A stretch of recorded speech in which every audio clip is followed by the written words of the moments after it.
ನಮಸ್ತೆ ಕರ್ನಾಟಕದ ಜನತೆಗೆ, ನೀವು ನೋಡ್ತಾ ಇದ್ದೀರಾ ಸಾಧಕರ ಮಾತು ಯೂಟ್ಯೂಬ್ ಚಾನಲ್. ನಮ್ಮ ಇವತ್ತಿನ ಸಾಧಕರು ನಮ್ಮ ದಾವಣಗೆರೆಯ ಹಿರಿಯ ಪತ್ರಕರ್ತರು, ನಗರವಾಣಿ ಪತ್ರಿಕೆಯ ಸಂಪಾದಕರು. ಪತ್ರಿಕೆ, ದೃಶ್ಯ ಮಾಧ್ಯಮ, ನಾವೊಂದು ಶಾಲೆ ನಡೆಸ್ತಾ ಇದ್ದೀವಿ. ಸೊ ಆ ಶಾಲೆಯಲ್ಲಿ ಕೂಡ ಕೆಲಸ ಮಾಡೋದು. ಕೆಟ್ಟವ್ರನ್ನ ಎದುರಿಸ್ಬೋದು, ಅವ್ರನ್ನ ಹೊಡೆದು ಅವ್ರನ್ನ ಶಿಕ್ಷೆ ಮಾಡ್ಬೋದು ಅನ್ನೋದೊಂದು ಧೈರ್ಯ. ಅದಕ್ಕೆ ಪೊಲೀಸ್ ಆಗಬೇಕು ಅಂತ ಅಂದ್ಕೊಂಡು ಭಾಳ ಆಸೆ ಇಟ್ಕೊಂಡಿದ್ದೆ ನಾನು. ನನಗೆ ಇಂದಿರಾ ಗಾಂಧಿಯವ್ರ ಬಗ್ಗೆ ಯಾವುದೋ ಒಂದು ಬುಕ್ಕಲ್ಲಿ ಓದಿದಂಥ ನೆನಪಿತ್ತು. ಅಂದರೆ ಇಂದಿರಾ ಗಾಂಧಿಯವರು ಅವ್ರ ಕಾಲೇಜ್ ಡೇಸಲ್ಲಿ ಯಾರೋ ಒಬ್ಬರನ್ನ ಪ್ರೀತಿ ಮಾಡ್ತಾರಂತೆ. ಬಟ್ ಇವತ್ತಿನ ಪತ್ರಕರ್ತರಲ್ಲಿ ಓದುವಂತಹ ಅಧ್ಯಯನಶೀಲತೆ ಖಂಡಿತ ಇಲ್ಲ. ಅವ್ರಿಗೇನಪ್ಪ ಅಂದರೆ ಇಮ್ಮಿಡಿಯೇಟಾಗಿ ಅವರು ಈ ಫೀಲ್ಡಿಗೆ ಬರಬೇಕು, ಹೆಸರು ಗಳಿಸ್ಬೇಕು, ದುಡ್ಡು ಮಾಡಬೇಕು. ಆ ಕೊಲೆಗಳು ನಡೆದಿರುವಂಥದ್ದು, ದೊಡ್ಡ ದೊಡ್ಡ ಕುಟುಂಬಗಳಲ್ಲಿ ಕೊಲೆ ಯತ್ನಗಳು ನಡೆದಿರುವಂಥದ್ದು, ಅದನ್ನು ಪ್ರಕಟ ಮಾಡಬೇಡಿ. ಆ ದೊಡ್ಡ ಜನ ಅವರು. ಸರ್ ನಮಸ್ತೆ ಕರ್ನಾಟಕದ ಜನತೆಗೆ, ನೀವು ನೋಡ್ತಾ ಇದ್ದೀರಾ ಸಾಧಕರ ಮಾತು ಯೂಟ್ಯೂಬ್ ಚಾನಲ್. ನಾನು ನಿಮ್ಮ ಅಶ್ವಿನಿ ಗೌಡ. ಐ ಹೋಪ್ ಎಲ್ಲರೂ ಚೆನ್ನಾಗಿದ್ದೀರಾ ಅಂತ ಅಂದ್ಕೊಳ್ತೀನಿ. ಇನ್ನು ಯಾರ್ಯಾರು ನಮ್ಮ ಚಾನಲ್ನ ಸಬ್ಸ್ಕ್ರೈಬ್ ಮಾಡಿಲ್ಲ ಅವರೆಲ್ಲರೂ ಬೇಗ ನಮ್ಮ ಚಾನಲ್ನ ಸಬ್ಸ್ಕ್ರೈಬ್ ಮಾಡಿ ಅಂತ ಹೇಳ್ತಾ, ನಮ್ಮ ಇವತ್ತಿನ ಸಾಧಕರು ನಮ್ಮ ದಾವಣಗೆರೆಯ ಹಿರಿಯ ಪತ್ರಕರ್ತರು, ನಗರವಾಣಿ ಪತ್ರಿಕೆಯ ಸಂಪಾದಕರು, ಉದಯ ನ್ಯೂಸ್ ಚಾನಲಲ್ಲೂ ಕೂಡ ನ್ಯೂಸ್ ಬ್ಯೂರೋ ಆಗಿ ಕೆಲಸ ಮಾಡಿದ್ದಾರೆ. ಆಮೇಲೆ ನಮ್ಮ ದಾವಣಗೆರೆಯಲ್ಲಿ ಇವರು ಹಿರಿಯ ಪತ್ರಕರ್ತರು ಅಂತ ಹೇಳ್ಬೋದು. ಇವರ ಆರಂಭದ ದಿನಗಳು ಅಂದರೆ ಇವರ ಸ್ಟ್ರಗ್ಲಿಂಗ್ ಡೇಸ್ ಹೇಗಿತ್ತು ಅದನ್ನೆಲ್ಲಾನು ಅವರ ಮಾತುಗಳಲ್ಲೇ ಕೇಳೋಣ. ನಮ್ಮ ಸಾಧಕರ ಮಾತು ಕಾರ್ಯಕ್ರಮಕ್ಕೆ ಶ್ರೀ BN ಮಲ್ಲೇಶ್ ಅವರು ಮತ್ತು ಅವರ ಪತ್ನಿ ಶ್ರೀಮತಿ ಅನಸೂಯ ಅವರನ್ನು ನಮ್ಮ ಸಾಧಕರ ಮಾತು ಕಾರ್ಯಕ್ರಮಕ್ಕೆ ಸ್ವಾಗತ ಮಾಡೋಣ. ಬನ್ನಿ. ನಮಸ್ಕಾರ ಸರ್. ನಮ್ಮ ಸಾಧಕರ ಮಾತು ಕಾರ್ಯಕ್ರಮಕ್ಕೆ ಸ್ವಾಗತ ಮ್ಯಾಮ್. ನಿಮಗೂ ಕೂಡ ಸಾಧಕರ ಮಾತು ಕಾರ್ಯಕ್ರಮಕ್ಕೆ ಸ್ವಾಗತ ಮ್ಯಾಮ್. ಹೇಗಿದ್ದೀರಾ ಮ್ಯಾಮ್? ಮತ್ತು ಸರ್ ಇಬ್ಬರೂ ನಮ್ಮದಂತೂ ಡಿಫ್ರೆಂಟ್ ಕ್ಷೇತ್ರಗಳಲ್ಲಿ ಕೆಲಸ ಮಾಡೋದ್ರಿಂದ ನಾರ್ಮಲಿ ಸ್ವಲ್ಪ ಬ್ಯುಸಿ ಇದ್ದೇ ಇರ್ತೀನಿ. ಹಾಗಾಗಿ ಪತ್ರಿಕೆ, ದೃಶ್ಯ ಮಾಧ್ಯಮ, ನಾವೊಂದು ಶಾಲೆ ನಡೆಸ್ತಾ ಇದ್ದೀವಿ. ಸೊ ಆ ಶಾಲೆಯಲ್ಲಿ ಕೂಡ ಕೆಲಸ ಮಾಡೋದು. ಹೀಗೆ ನಮ್ಮ ಸಾಧಕರ ಮಾತು ವೇದಿಕೆಯಲ್ಲಿ ನೀವು ಮೂರನೇ ಕಪಲ್. ಮೊದಲನೇ ಕಪಲ್ ನಮ್ಮ ವಿನೋಬ ನಗರದ ಕಾರ್ಪೊರೇಟರ್ ರೇಖಾ ನಾಗರಾಜ್ ಅವರು. ಆಮೇಲೆ ಎರಡನೇ ಕಪಲ್ ಸಂಜು ಬಸಯ್ಯ ಅಂತ ಹೇಳ್ಬಿಟ್ಟು ಕಾಮಿಡಿ ಕಿಲಾಡಿನಲ್ಲಿ ಇದ್ರಲ್ಲ, ಸೂಪರ್ ಜೋಡಿ ಮತ್ತೆ ಕಾಮಿಡಿ ಕಿಲಾಡಿನಲ್ಲಿ ಇದ್ದಂಥ ಒಂದು ಪೇರ್. ಆಮೇಲೆ ಇವರು ನೀವು ಮೂರನೇ ಪೇರ್ ಸರ್. ತುಂಬ ಖುಷಿ ಆಯಿತು. ದಾವಣಗೆರೆಯಲ್ಲಿ ಆ ರೀತಿ ಸಾಧನೆ ಮಾಡಿರುವಂಥವ್ರು ಕಪಲ್ಗಳು ತುಂಬಾ ಜನ ಇದ್ದಾರೆ, ಇಲ್ಲ ಅಂತಲ್ಲ. ಹುಡುಕಿ ಆ ರೀತಿ ಸಾಧನೆ ಮಾಡಿರೋಂಥವ್ರನ್ನ ಪರಿಚಯಿಸಬೇಕು ಅಂದ್ರೆ ಡಿಫ್ರೆಂಟ್ ವೇನಲ್ಲಿ ಪರಿಚಯ ಮಾಡಬೇಕು ಅಂತ ಅನ್ಸುತ್ತೆ. ಗೊತ್ತಿರುತ್ತೆ ಜನಗಳಿಗೆ, ಗೊತ್ತಿಲ್ಲ ಅಂತಲ್ಲ. ಈಗ ಮಲ್ಲೇಶ್ ಪತ್ರಕರ್ತ ಅಂದಮೇಲೆ ದಾವಣಗೆರೆಯಲ್ಲಿ ಬಹುತೇಕ ಎಲ್ರಿಗೂ ಪರಿಚಯ ಇದ್ದೇ ಇರ್ತೀನಿ, ಇಲ್ಲ ಅಂತಲ್ಲ. ಆದರೆ ಬೇರೆ ರೀತಿಯಲ್ಲಿ ಪರಿಚಯ ಮಾಡಿಕೊಡುವಂಥದ್ದು ಇರುತ್ತೆ ಅಂತ ಅನ್ಕೊಳ್ತೀನಿ. ಸರ್ ನಿಮ್ಮ ಬಗ್ಗೆ ಒಂದಷ್ಟು ಪರಿಚಯ ಸರ್.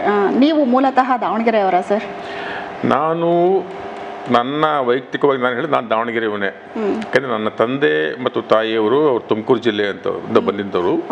ನಮ್ಮ ತಂದೆ ಇಲ್ಲಿ ಕೆಲಸದ ಮೇಲೆ BDT ಇಂಜಿನಿಯರಿಂಗ್ ಕಾಲೇಜಲ್ಲಿ ಅವರಿಗೆ ನೌಕರಿ ಸಿಕ್ಕಿದ್ರಿಂದ ಅವರು ಇಲ್ಲಿಗೆ ಬಂದಿದ್ದರು. ಇಲ್ಲಿ ಬಂದ ನಂತರ ಮದುವೆ ಆಯಿತು. ಆಮೇಲೆ ನಾವೆಲ್ಲ ಹುಟ್ಟಿದ್ದು. ನಾನು ಹುಟ್ಟಿದ್ದು ದಾವಣಗೆರೆಯಲ್ಲೇ. ಪ್ರೈಮರಿ ಸ್ಕೂಲು, ಹೈಸ್ಕೂಲು, ಕಾಲೇಜ್ ಎಲ್ಲ ವಿದ್ಯಾಭ್ಯಾಸ ಮಾಡಿದ್ದು ದಾವಣಗೆರೆಯಲ್ಲೇ. ಹಿಂಗಾಗಿ ನಾನು ದಾವಣಗೆರೆನೇ ಆಗಿದ್ದೀನಿ. ಪತ್ರಕರ್ತರಾಗಬೇಕು ಅನ್ನೋದು ನಿಮ್ಮ ಕನಸಾಗಿತ್ತಾ ಸರ್? ಖಂಡಿತ ಇಲ್ಲ. ನನ್ನ ಕನಸುಗಳು ಬೇರೆ ಇತ್ತು. ಪತ್ರಕರ್ತ ಆಗಿದ್ದು ಒಂದು ಆಕಸ್ಮಿಕ ಅಷ್ಟೇ. ನನಗೆ ಬೇಸಿಕಲಿ ನಾನು ಓದುವಾಗ ಸ್ವಲ್ಪ ನನಗೆ ಈ ಕಾಕಿ ಬಟ್ಟೆಗಳನ್ನು ಕಂಡ್ರೆ ತುಂಬ ಒಂಥರ ಏನೋ ಅಟ್ರಾಕ್ಷನ್ ನನಗೆ. ಯಾಕೆಂದರೆ ಪೊಲೀಸ್ ಆಗಬೇಕು ಅಂತ. ಕಾರಣ ಇಷ್ಟೇ, ಪೊಲೀಸ್ ಆದರೆ ದುಷ್ಟರನ್ನು ಹೊಡಿಬೋದು, ಅವ್ರನ್ನ ಶಿಕ್ಷಿಸ್ಬೋದು, ಎಲ್ಲರೂ ನಮ್ಮ ಕಂಡ್ರೆ ಎದುರ್ತಾರೆ, ನಾವೆಲ್ಲರನ್ನೂ ಎದುರಿಸ್ಬೋದು ಅಂತಕ್ಕಂಥ ಒಂದು ಅವಾಗಿನ ಚಿಕ್ಕ ಹುಡುಗ ಇದ್ದಾಗ ಏನೋ ಒಂದು ಕಲ್ಪನೆ. ಆ ರೀತಿ ಎಲ್ಲರನ್ನೂ ಅಂದರೆ ಕೆಟ್ಟವ್ರನ್ನ ಎದುರಿಸ್ಬೋದು, ಅವ್ರನ್ನ ಹೊಡೆದು ಅವ್ರನ್ನ ಶಿಕ್ಷೆ ಮಾಡ್ಬೋದು ಅನ್ನೋದೊಂದು ಧೈರ್ಯ. ಅದಕ್ಕೆ ಪೊಲೀಸ್ ಆಗಬೇಕು ಅಂತ ಅಂದ್ಕೊಂಡು ಭಾಳ ಆಸೆ ಇಟ್ಕೊಂಡಿದ್ದೆ ನಾನು. ಆಮೇಲೆ ಮಧ್ಯದಲ್ಲಿ ನಾನು ಇನ್ನೂ SSLC ಓದ್ತಾ ಇರುವಾಗ ದಾವಣಗೆರೆಯಲ್ಲಿ ಮಿಲಿಟ್ರಿಗೆ ಜಾಯಿನ್ ಆಗೋದಕ್ಕೆ ಒಂದು ಇಲ್ಲಿ ಸೆಲೆಕ್ಷನ್ ಟೀಮ್ ಬಂದಿತ್ತು. ನಾನು ಅದು ಮಿಲಿಟ್ರಿ ಸೇರಕ್ಕೆ ಹೋಗ್ಬಿಟ್ಟಿದ್ದೀನಿ ನಾನು. ಆಮೇಲೆ ನಮ್ಮ ತಾಯಿ ಬಂದು ಸ್ಟೇಡಿಯಮ್ನಲ್ಲಿ ಅದು ನಡೀತಾ ಇತ್ತು ರಿಕ್ರೂಟ್ಮೆಂಟು. ಅಲ್ಲಿ ಬಂದು ಎಲ್ಲರ ಹತ್ರನೂ ಜಗಳ ಮಾಡ್ಕೊಂಡು ನನ್ನನ್ನು ಎಳ್ಕೊಂಡು ಹೋಗಿದ್ರು. ಮಿಲಿಟ್ರಿ ಸೇರಿ ಅಲ್ಲಿ ಹೋದ್ರೆ ಯಾರು ಉಳಿತಾರ, ನನ್ನ ಮಕ್ಕಳು ನಾನು ಕಳ್ಸೋದಲ್ಲಪ್ಪ ಅಂತೇಳಿ ವಾಪಸ್ ಕರ್ಕೊಂಡ್ಬಂದಿದ್ರು. ಅದಾದಮೇಲೆ SSLC ಮುಗಿಸಿದೆ. PUC ಮಾಡಿದೆ, ಡಿಗ್ರಿ ಮಾಡಿದೆ. ಡಿಗ್ರಿ ಮಾಡೋದಕ್ಕೆ ಮುಂಚೆ PUCನಲ್ಲಿ ನನಗೆ ನಾನು ಎಂಜಿನಿಯರ್ ಆಗಬೇಕು ಅಂತ ಆಸೆ ಉಟ್ಕೊಳ್ತು. ಕಾರಣ ಅಂದರೆ ನಮ್ಮ ಅಣ್ಣ ಇಂಜಿನಿಯರ್ ಆಗಿದ್ದ, ನಾನು ಇಂಜಿನಿಯರ್ ಆಗಬೇಕು ಅಂತ. ಅವಾಗೆಲ್ಲ ಭಾಳ ಕ್ಲಿಷ್ಟಕರವಾದಂಥ ಪರಿಸ್ಥಿತಿಗಳಿತ್ತು. ಗೌರ್ಮೆಂಟ್ ಕೋಟಾದಲ್ಲಿ ನಾವು ಸೆಲೆಕ್ಷನ್ ಆಗಬೇಕು ಅಂದರೆ ಭಾಳ ಕಷ್ಟ. ಹಂಗಾಗಿ ನಾನು ಸೆಕೆಂಡ್ PUCನಲ್ಲಿ 86% ತೆಗೆದ್ರು ಕೂಡ ನನಗೆ ಅವಾಗ ಸೀಟ್ ಸಿಗಲಿಲ್ಲ, ಗೌರ್ಮೆಂಟ್ ಸೀಟ್ ಸಿಗಲಿಲ್ಲ. ದಾವಣಗೆರೆಯಲ್ಲಿ ಅವಾಗ ಒಂದೇ ಒಂದು BIET ಕಾಲೇಜ್, ಖಾಸಗಿ ಇಂಜಿನಿಯರಿಂಗ್ ಕಾಲೇಜ್ ಇತ್ತು. ಅದಕ್ಕೆ ಡೊನೇಷನ್ ಕೊಟ್ಟು ಸೇರ್ಸೋಕ್ಕೆ ನಮ್ಮ ತಂದೆ ಸಿದ್ಧ ಇದ್ದಿಲ್ಲ. ಹಂಗಾಗಿ ನನ್ನ ಇಂಜಿನಿಯರಿಂಗ್ ಕನಸು ಭಗ್ನ ಆಯಿತು. ಸೊ ಅಲ್ಲಿಂದ ಮುಂದೆ BSc ಸೇರಿಕೊಂಡೆ ನಾನು. BSc ಸೇರ್ಕೊಳ್ಳುವಾಗಲೇ, ಅದಕ್ಕೂ ಮುಂಚೆ PUCನಲ್ಲಿದ್ದಾಗಲೇ ನನ್ನ DRM ಕಾಲೇಜಲ್ಲಿ ನನ್ನ ಗುರುಗಳೊಬ್ಬರು ಡಾಕ್ಟರ್ MG ಈಶ್ವರಪ್ಪ ಅಂತ ಇದ್ದರು. ಅವ್ರ ಜೊತೆಗೆ ನಂದು ಸ್ವಲ್ಪ ಈ ಸಾಹಿತ್ಯದ ಒಡನಾಟಗಳು, ಚರ್ಚೆಗಳು, ಕವಿತೆ ಬರೆಯೋದು, ಅವ್ರಿಗೆ ತೋರಿಸೋದು, ಹೀಗೆಲ್ಲ. ಆವಾಗ ಆ ಒಂದು ಹವ್ಯಾಸ ಹೇಗೆ ರೂಢಿ ಆಗಿತ್ತಲ್ಲ, ಹೆಂಗೂ BE ಸೀಟ್ ಸಿಗಲಿಲ್ಲ ಅಂತಂದು ಹೇಳಿಬಿಟ್ಟು BSc ಸೇರಿಕೊಂಡಲ್ಲ. BSc ಸೇರಿಕೊಂಡಾಗ ಈ ಕತೆ ಕೋನ ಬರೆಯುವಂಥದ್ದು ಒಂದಷ್ಟು ರೂಢಿ ಅಲ್ಲಿತ್ತು. ಅದು ಬರೆಯೋಕ್ಕೆ ಶುರು ಮಾಡಿದೆ. ಯಾಕಂದ್ರೆ ನನಗೆ ನಾನು ಅಂದ್ಕೊಂಡಿದ್ದು ಸಿಗಲಿಲ್ಲಲ್ಲ ಅಂತ. ಮನೆ ಪಕ್ಷ ಸಬ್ ಇನ್ಸ್ಪೆಕ್ಟರ್ ಆಗ್ಬೋದು, ಮುಂದೆ ಡಿಗ್ರಿ ಮುಗಿಸ್ಕೊಂಡು ಸಬ್ ಇನ್ಸ್ಪೆಕ್ಟರ್ ಆಗೋಣ ಅಂತ ಹೇಳಿಬಿಟ್ಟು ಅದೊಂದು ಕನಸಿಟ್ಕೊಂಡು ಡಿಗ್ರಿ ಮಾಡೋಕ್ಕೆ ಶುರು ಮಾಡಿದೆ. ಜೊತೆಗೆ ಕತೆ ಬರೆಯೋದು, ಕವನ ಬರೆಯೋದು, ಆರ್ಟಿಕಲ್ಸ್ ಬರೆಯೋದು, ಪತ್ರಿಕೆಗಳಿಗೆಲ್ಲ ಹಿಂಗೆಲ್ಲ ಮಾಡೋಕ್ಕೆ ಶುರು ಮಾಡಿದೆ. ಆ ಸಂದರ್ಭದಲ್ಲಿ ದಾವಣಗೆರೆ ನಗರವಾಣಿ ಅವರು 1984ನೇ ಇಸ್ವಿ ನವೆಂಬರ್ 19ಕ್ಕೆ ಇಂದಿರಾ ಗಾಂಧಿಯವರ ಹುಟ್ಟಿದ ಹಬ್ಬ. ಏನು ಕೆಟ್ಟ ವಿಷಯ ಅಂತಂತ ಹೇಳಿದರೆ, ಅದೇ ವರ್ಷ 84ನೇ ಇಸ್ವಿ ಅಕ್ಟೋಬರ್ಗೂ ಆಗಸ್ಟ್ಗೂ ಅವ್ರಿಗನ್ನ ಗುಂಡಿಟ್ಟು ಕೊಲ್ತಾರೆ ಡೆಲ್ಲಿನಲ್ಲಿ. ಅದೇ ವರ್ಷ ನವೆಂಬರಲ್ಲಿ ಹುಟ್ಟುಹಬ್ಬ ಸಂದರ್ಭದಲ್ಲಿ ನಗರವಾಣಿ ಪತ್ರಿಕೆಯವರು ಏನು ಮಾಡಿದರು, ಇಂದಿರಾ ಗಾಂಧಿಯವ್ರ ಬಗ್ಗೆ ಕವಿತೆಗಳನ್ನು ಮತ್ತು ಲೇಖನಗಳನ್ನು, ಅವ್ರ ಬಗ್ಗೆ ಏನಾದ್ರು ನಿಮ್ಮ ಮಾಹಿತಿ ಇದ್ದರೆ ನಮಗೆ ಬರೆದು ಕಳಿಸ್ಬೋದು, ನಮ್ಮ ಪತ್ರಿಕೆಯಲ್ಲಿ ಪ್ರಕಟ ಮಾಡ್ತೀವಿ ಅಂತಂದು ಹೇಳಿ ಒಂದು ಪ್ರಕಟಣೆ ಕೊಟ್ಟಿದ್ದರು. ನನಗೆ ಇಂದಿರಾ ಗಾಂಧಿಯವ್ರ ಬಗ್ಗೆ ಯಾವುದೋ ಒಂದು ಬುಕ್ಕಲ್ಲಿ ಓದಿದಂಥ ನೆನಪಿತ್ತು. ಅಂದರೆ ಇಂದಿರಾ ಗಾಂಧಿಯವರು ಅವ್ರ ಕಾಲೇಜ್ ಡೇಸಲ್ಲಿ ಯಾರೋ ಒಬ್ಬರನ್ನ ಪ್ರೀತಿ ಮಾಡ್ತಾರಂತೆ. ಆ ಮನುಷ್ಯ ಅವರು ಕಮ್ಯುನಿಸ್ಟ್ ಪಾರ್ಟಿ ವ್ಯಕ್ತಿ. ಅವನು ಪ್ರೀತಿ ಪ್ರೇಮ ಅಂದರೆ ಸ್ವಲ್ಪ ದೂರ, ಅವನ ಪ್ರೀತಿಯಿಂದ ನಿರಾಕರಿಸ್ತಾನಂತೆ. ಆಮೇಲೆ ಇವರು ಅಲ್ಲಿಂದ ಬಿಟ್ಬಿಟ್ಟು ಇಟಲಿಗೆ ಹೋಗಿ ಅಲ್ಲಿ ಓದೋಕ್ಕೆ ಶುರು ಮಾಡ್ತಾರೆ. ಹೀಗೆ ಅಂದರೆ ನಾನು ಅದನ್ನು ಇಂದಿರಾ ಗಾಂಧಿಯವರ ಪ್ರೇಮ ಪ್ರಕರಣ ಅಂತ ಒಂದು ಲೇಖನ ಬರೆದು ಕಳಿಸಿದ್ದೆ, ನಗರವಾಣಿಗೆ ಕಳಿಸಿದ್ದೆ. ಅವಾಗ ದಾವಣಗೆರೆ ನಮ್ಮ ಜಿಲ್ಲೆಯಾದ್ಯಂತ ಅದು ರಾಜ್ಯದಲ್ಲಿ ಕೂಡ ಕಾಂಗ್ರೆಸ್ ಪಕ್ಷದ ಭಾಳ ಅಧಿಕಾರದಲ್ಲಿ ಎಲ್ಲರೂ ಇರ್ತಕ್ಕಂಥವ್ರು. ಆಮೇಲೆ ನಗರವಾಣಿ ಪತ್ರಿಕೆ ಮಾಲೀಕರು ಕಾಂಗ್ರೆಸ್ಸು, ಅವ್ರ ಪತ್ನಿ ನಾಗಮ್ಮ ಕೇಶಮೂರ್ತಿ ಕಾಂಗ್ರೆಸ್ಸು. ನಾನು ಬರೆದಿರೋ ಆ ಲೇಖನ ಅದು ಇಂದಿರಾ ಗಾಂಧಿ ಸತ್ತಂಥ ಮೂಮೆಂಟ್ನಲ್ಲಿ ಪ್ರಕಟ ಮಾಡಿದರೆ ಜನ ಸುಮ್ಮನೆ ಇರ್ತಾರ. ಅವಾಗ ಅಲ್ಲಿದ್ದಂಥ ಒಬ್ಬ ಸಹ ಸಂಪಾದಕೊಬ್ಬರು ಉಮೇಶ್ ಮಾವನಕೆರೆ ಅಂತ, ಅವರು ಆ ಲೇಖನವನ್ನು ಹಿಡ್ಕೊಂಡು ಅಡ್ರೆಸ್ ಹುಡ್ಕೊಂಡು ನನ್ನ ಮನೆಗೆ ಬಂದರು. ಅವರು ಇದನ್ನು ಈ ಲೇಖನ ಬರೆದಿದ್ದಿಲ್ಲಪ್ಪ, ಇದಕ್ಕೆ ಆಧಾರ ಏನು ಅಂತ ಕೇಳಿದರು. ನನ್ನ ಹತ್ರ ಆಧಾರ ತಕ್ಷಣಕ್ಕೆ ಕೊಡೋಕೆ ನನ್ನ ಹತ್ರ ಆಧಾರ ಇಲ್ಲ, ಯಾವುದೋ ಪುಸ್ತಕದಲ್ಲಿ ನಾನು ಓದಿದ್ದೀನಿ, ನಾನು ಹುಡುಕಿ ನಿಮಗೆ ಹೇಳ್ತೀನಿ ಅಂತ ಅಂದೆ. ಹುಡುಕಿದೆ, ಸಿಗಲಿಲ್ಲ. ಅವರು ಏನು ಹೇಳಿದರು, ನೀವು ಇದನ್ನು ಕೊಟ್ಟಿಲ್ಲ ಅಂದರೆ ನಾನು ಪ್ರಕಟ ಮಾಡ್ತೀನಿ, ಆಮೇಲೆ ಜನ ಬಂದು ನಿಮ್ಮನ್ನು ತೆಗೆದುಕೊಳ್ತಾರೆ ನೋಡಿ ಅಂತ ಹೇಳಿದರು. ನಾನು ದಯವಿಟ್ಟು ಹಾಕಬೇಡಿ ಅಂತ ಅಂದೆ. ಸೊ ಹಾಕಬಾರ್ದು ಅನ್ನಂಗಿದ್ರೆ ಕಂಡೀಷನ್, ನೀವು ದಿನಕ್ಕೆ 1 ಅವರ್ ನಮ್ಮ ಪತ್ರಿಕಾಲಯಕ್ಕೆ ಬಂದು ನಾನು ಹೇಳಿ ಕೆಲಸ ಮಾಡಬೇಕು. ಸೊ ಹಿಂಗೆ ನನ್ನನ್ನು ಪತ್ರಿಕೆಗೆ ನಾನು ಹೋಗಿ ಸಿಗಾಕೊಂಡಿದ್ದು ಹೀಗೆ ಆಯಿತು ಅಂತ ಹೇಳಿ ಸದ್ಯಕ್ಕೆ ದೊಣ್ಣೆ ತಪ್ಪಿದ್ರೆ ಸಾಕು ಅಂತ ಹೇಳಿಬಿಟ್ಟು BSc ನನ್ನ ಕ್ಲಾಸಸ್ನ ಮುಗಿಸ್ಕೊಂಡ ನಂತರ ಸಂಜೆ 5 ಗಂಟೆ ಮೇಲೆ ನಾನು ನಗರವಾಣಿ ಆಫೀಸ್ಗೆ ಹೋಗ್ತಾ ಇದ್ದೆ. 1 ಅವರ್ ಅವ್ರು ಹೇಳಿದ್ದನ್ನು ಕರೆಕ್ಷನ್ಸ್ ಹಾಕೋದು, ಆ ರಿಪೋರ್ಟಿಂಗ್ನ ತಿಳ್ಕೊಳೋದು ಇವೆಲ್ಲವೂ ಮಾಡೋಕ್ಕೆ ಶುರು ಮಾಡಿದೆ. ಅದು ಕ್ರಮೇಣ ಹಂಗೆ ಶುರುವಾಯಿತು. ವಾರಕ್ಕೆ 1 ದಿವಸ ಬರುವಂಥದ್ದು ಭಾನುವಾರ ಕಂಪಲ್ಸರಿ ಬರಬೇಕು ಅಂತ ಆಯಿತು. ಆಮೇಲೆ ವರದಿಗೆ ಮಾಡೋಕೆ ಕರ್ಕೊಂಡು ಹೋಗ್ತಾ ಇದ್ದಾರೆ ನನ್ನನ್ನು, ಅಲ್ಲಿ ನೋಡೋದು ಇಲ್ಲಿ ನೋಡೋದು. ಒಂದು ರೀತಿಯಲ್ಲಿ ಏನೋ ಎಕ್ಸ್ಪೋಜರ್ ಸಿಗ್ತಾ ಇತ್ತು ನನಗೆ. ಒಂದು ಕಡೆ ಬೇಜಾರಿತ್ತಲ್ವ, ನನಗೆ BE ಸೀಟ್ ಸಿಗಲಿಲ್ಲ ಅನ್ನೋ ಒಂದು ಬೇಜಾರಿತ್ತು.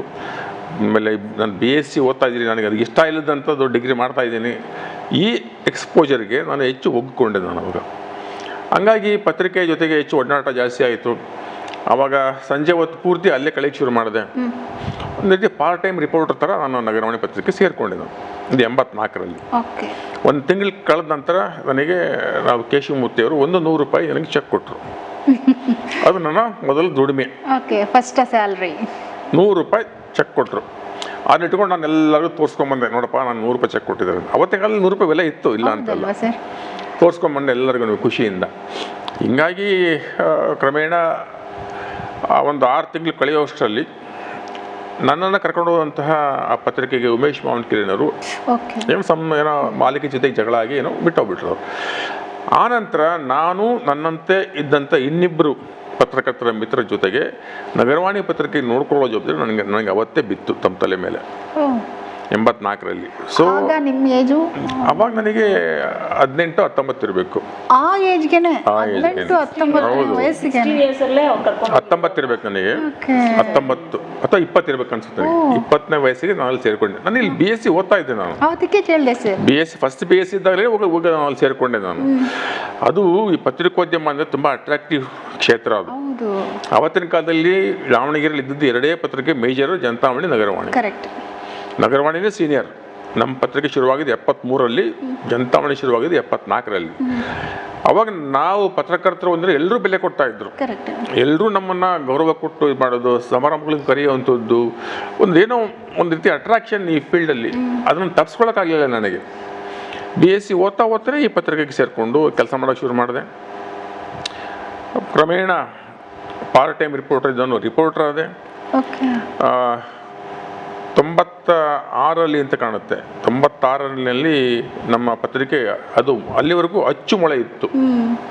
ಮೊಳೆಗಳನ್ನು ಜೋಡಿಸಿ ಪತ್ರಿಕೆ ಮಾಡುವಂಥದ್ದು. ಆಫ್ಸೆಟ್ ಬಂದಿದ್ದು ನಾನು ಹಾಕಿದ್ದು ನಮ್ಮ ಪತ್ರಿಕೆಯಲ್ಲಿ 96ರಲ್ಲಿ ಹಾಕಿದ್ದು ನಾವು ಪ್ರಿಂಟಿಂಗ್ ಪ್ರೆಸ್ ಆಫ್ಸೆಟ್. ಅಲ್ಲಿವರೆಗೂ ಅಚ್ಚು ಮೊಳೆಗಳನ್ನು ಜೋಡಿಸಿ ಆ ಟ್ರೆಡ್ಲ್ ಮಿಷಿನ್ನಲ್ಲಿ ಪ್ರಿಂಟ್ ಮಾಡ್ತಾ ಇದ್ವಿ ಪತ್ರಿಕೆನ. ಅದು ಭಾಳ ಕಷ್ಟ. ಅದನ್ನೆಲ್ಲ ಗ್ಯಾಲಿಗಳನ್ನ ರೆಡಿ ಮಾಡಿ ಅದ್ರ ಮೇಲೆ ಇಂಕ್ನಲ್ಲಿ ಅದನ್ನು ತೀಡ್ಬಿಟ್ಟು ಅದನ್ನು ಪ್ರಿಂಟ್ ತೊಗೊಂಡು ಅದನ್ನ ಅಕ್ಷರಗಳೆಲ್ಲ ಕರೆಕ್ಷನ್ ನೋಡಿಕೊಂಡು ಮತ್ತೆ ಅದನ್ನ ತೆಗೆದು ಕರೆಕ್ಷನ್ ಹಾಕೋದು ಭಾಳ ಒಂಥರ ರಿಸ್ಕಿ. 96ರಲ್ಲಿ ನಮ್ಮ ಪತ್ರಿಕೆ ಆಫ್ಸೆಟ್ ಆಯಿತು. ನಮ್ಮ ಸಂಪಾದಕರು ಕೇಶವಮೂರ್ತಿಯವರು ನನ್ನನ್ನು ಸಹ ಸಂಪಾದಕನಾಗಿ ಮಾಡಿಕೊಂಡ್ರು. ಹಿಂಗೇನೇನೋ ಒಂದಿಷ್ಟು ಬೆಳವಣಿಗೆಗಳು ಏನಂದ್ರೆ ಪ್ರಮೋಷನ್ ತರ ಆಗ್ತಾ ಬಂತು. ಹೌದು, ಡಿಗ್ರಿ ಮಾಡಿದೆ, ಆಮೇಲೆ BSc ಮಾಡಿದೆ. BSc ಮುಗಿದ್ಮೇಲೆ ಲಾ ಸೇರಿಕೊಂಡೆ, LLB ಮಾಡಿದೆ. ಇಲ್ಲಿ ಸಹ ಸಂಪಾದಕ ಆಗಿ ಫುಲ್ ಟೈಮ್ ವರ್ಕ್ ಮಾಡೋಕ್ಕೆ ಶುರು ಮಾಡಿದೆ.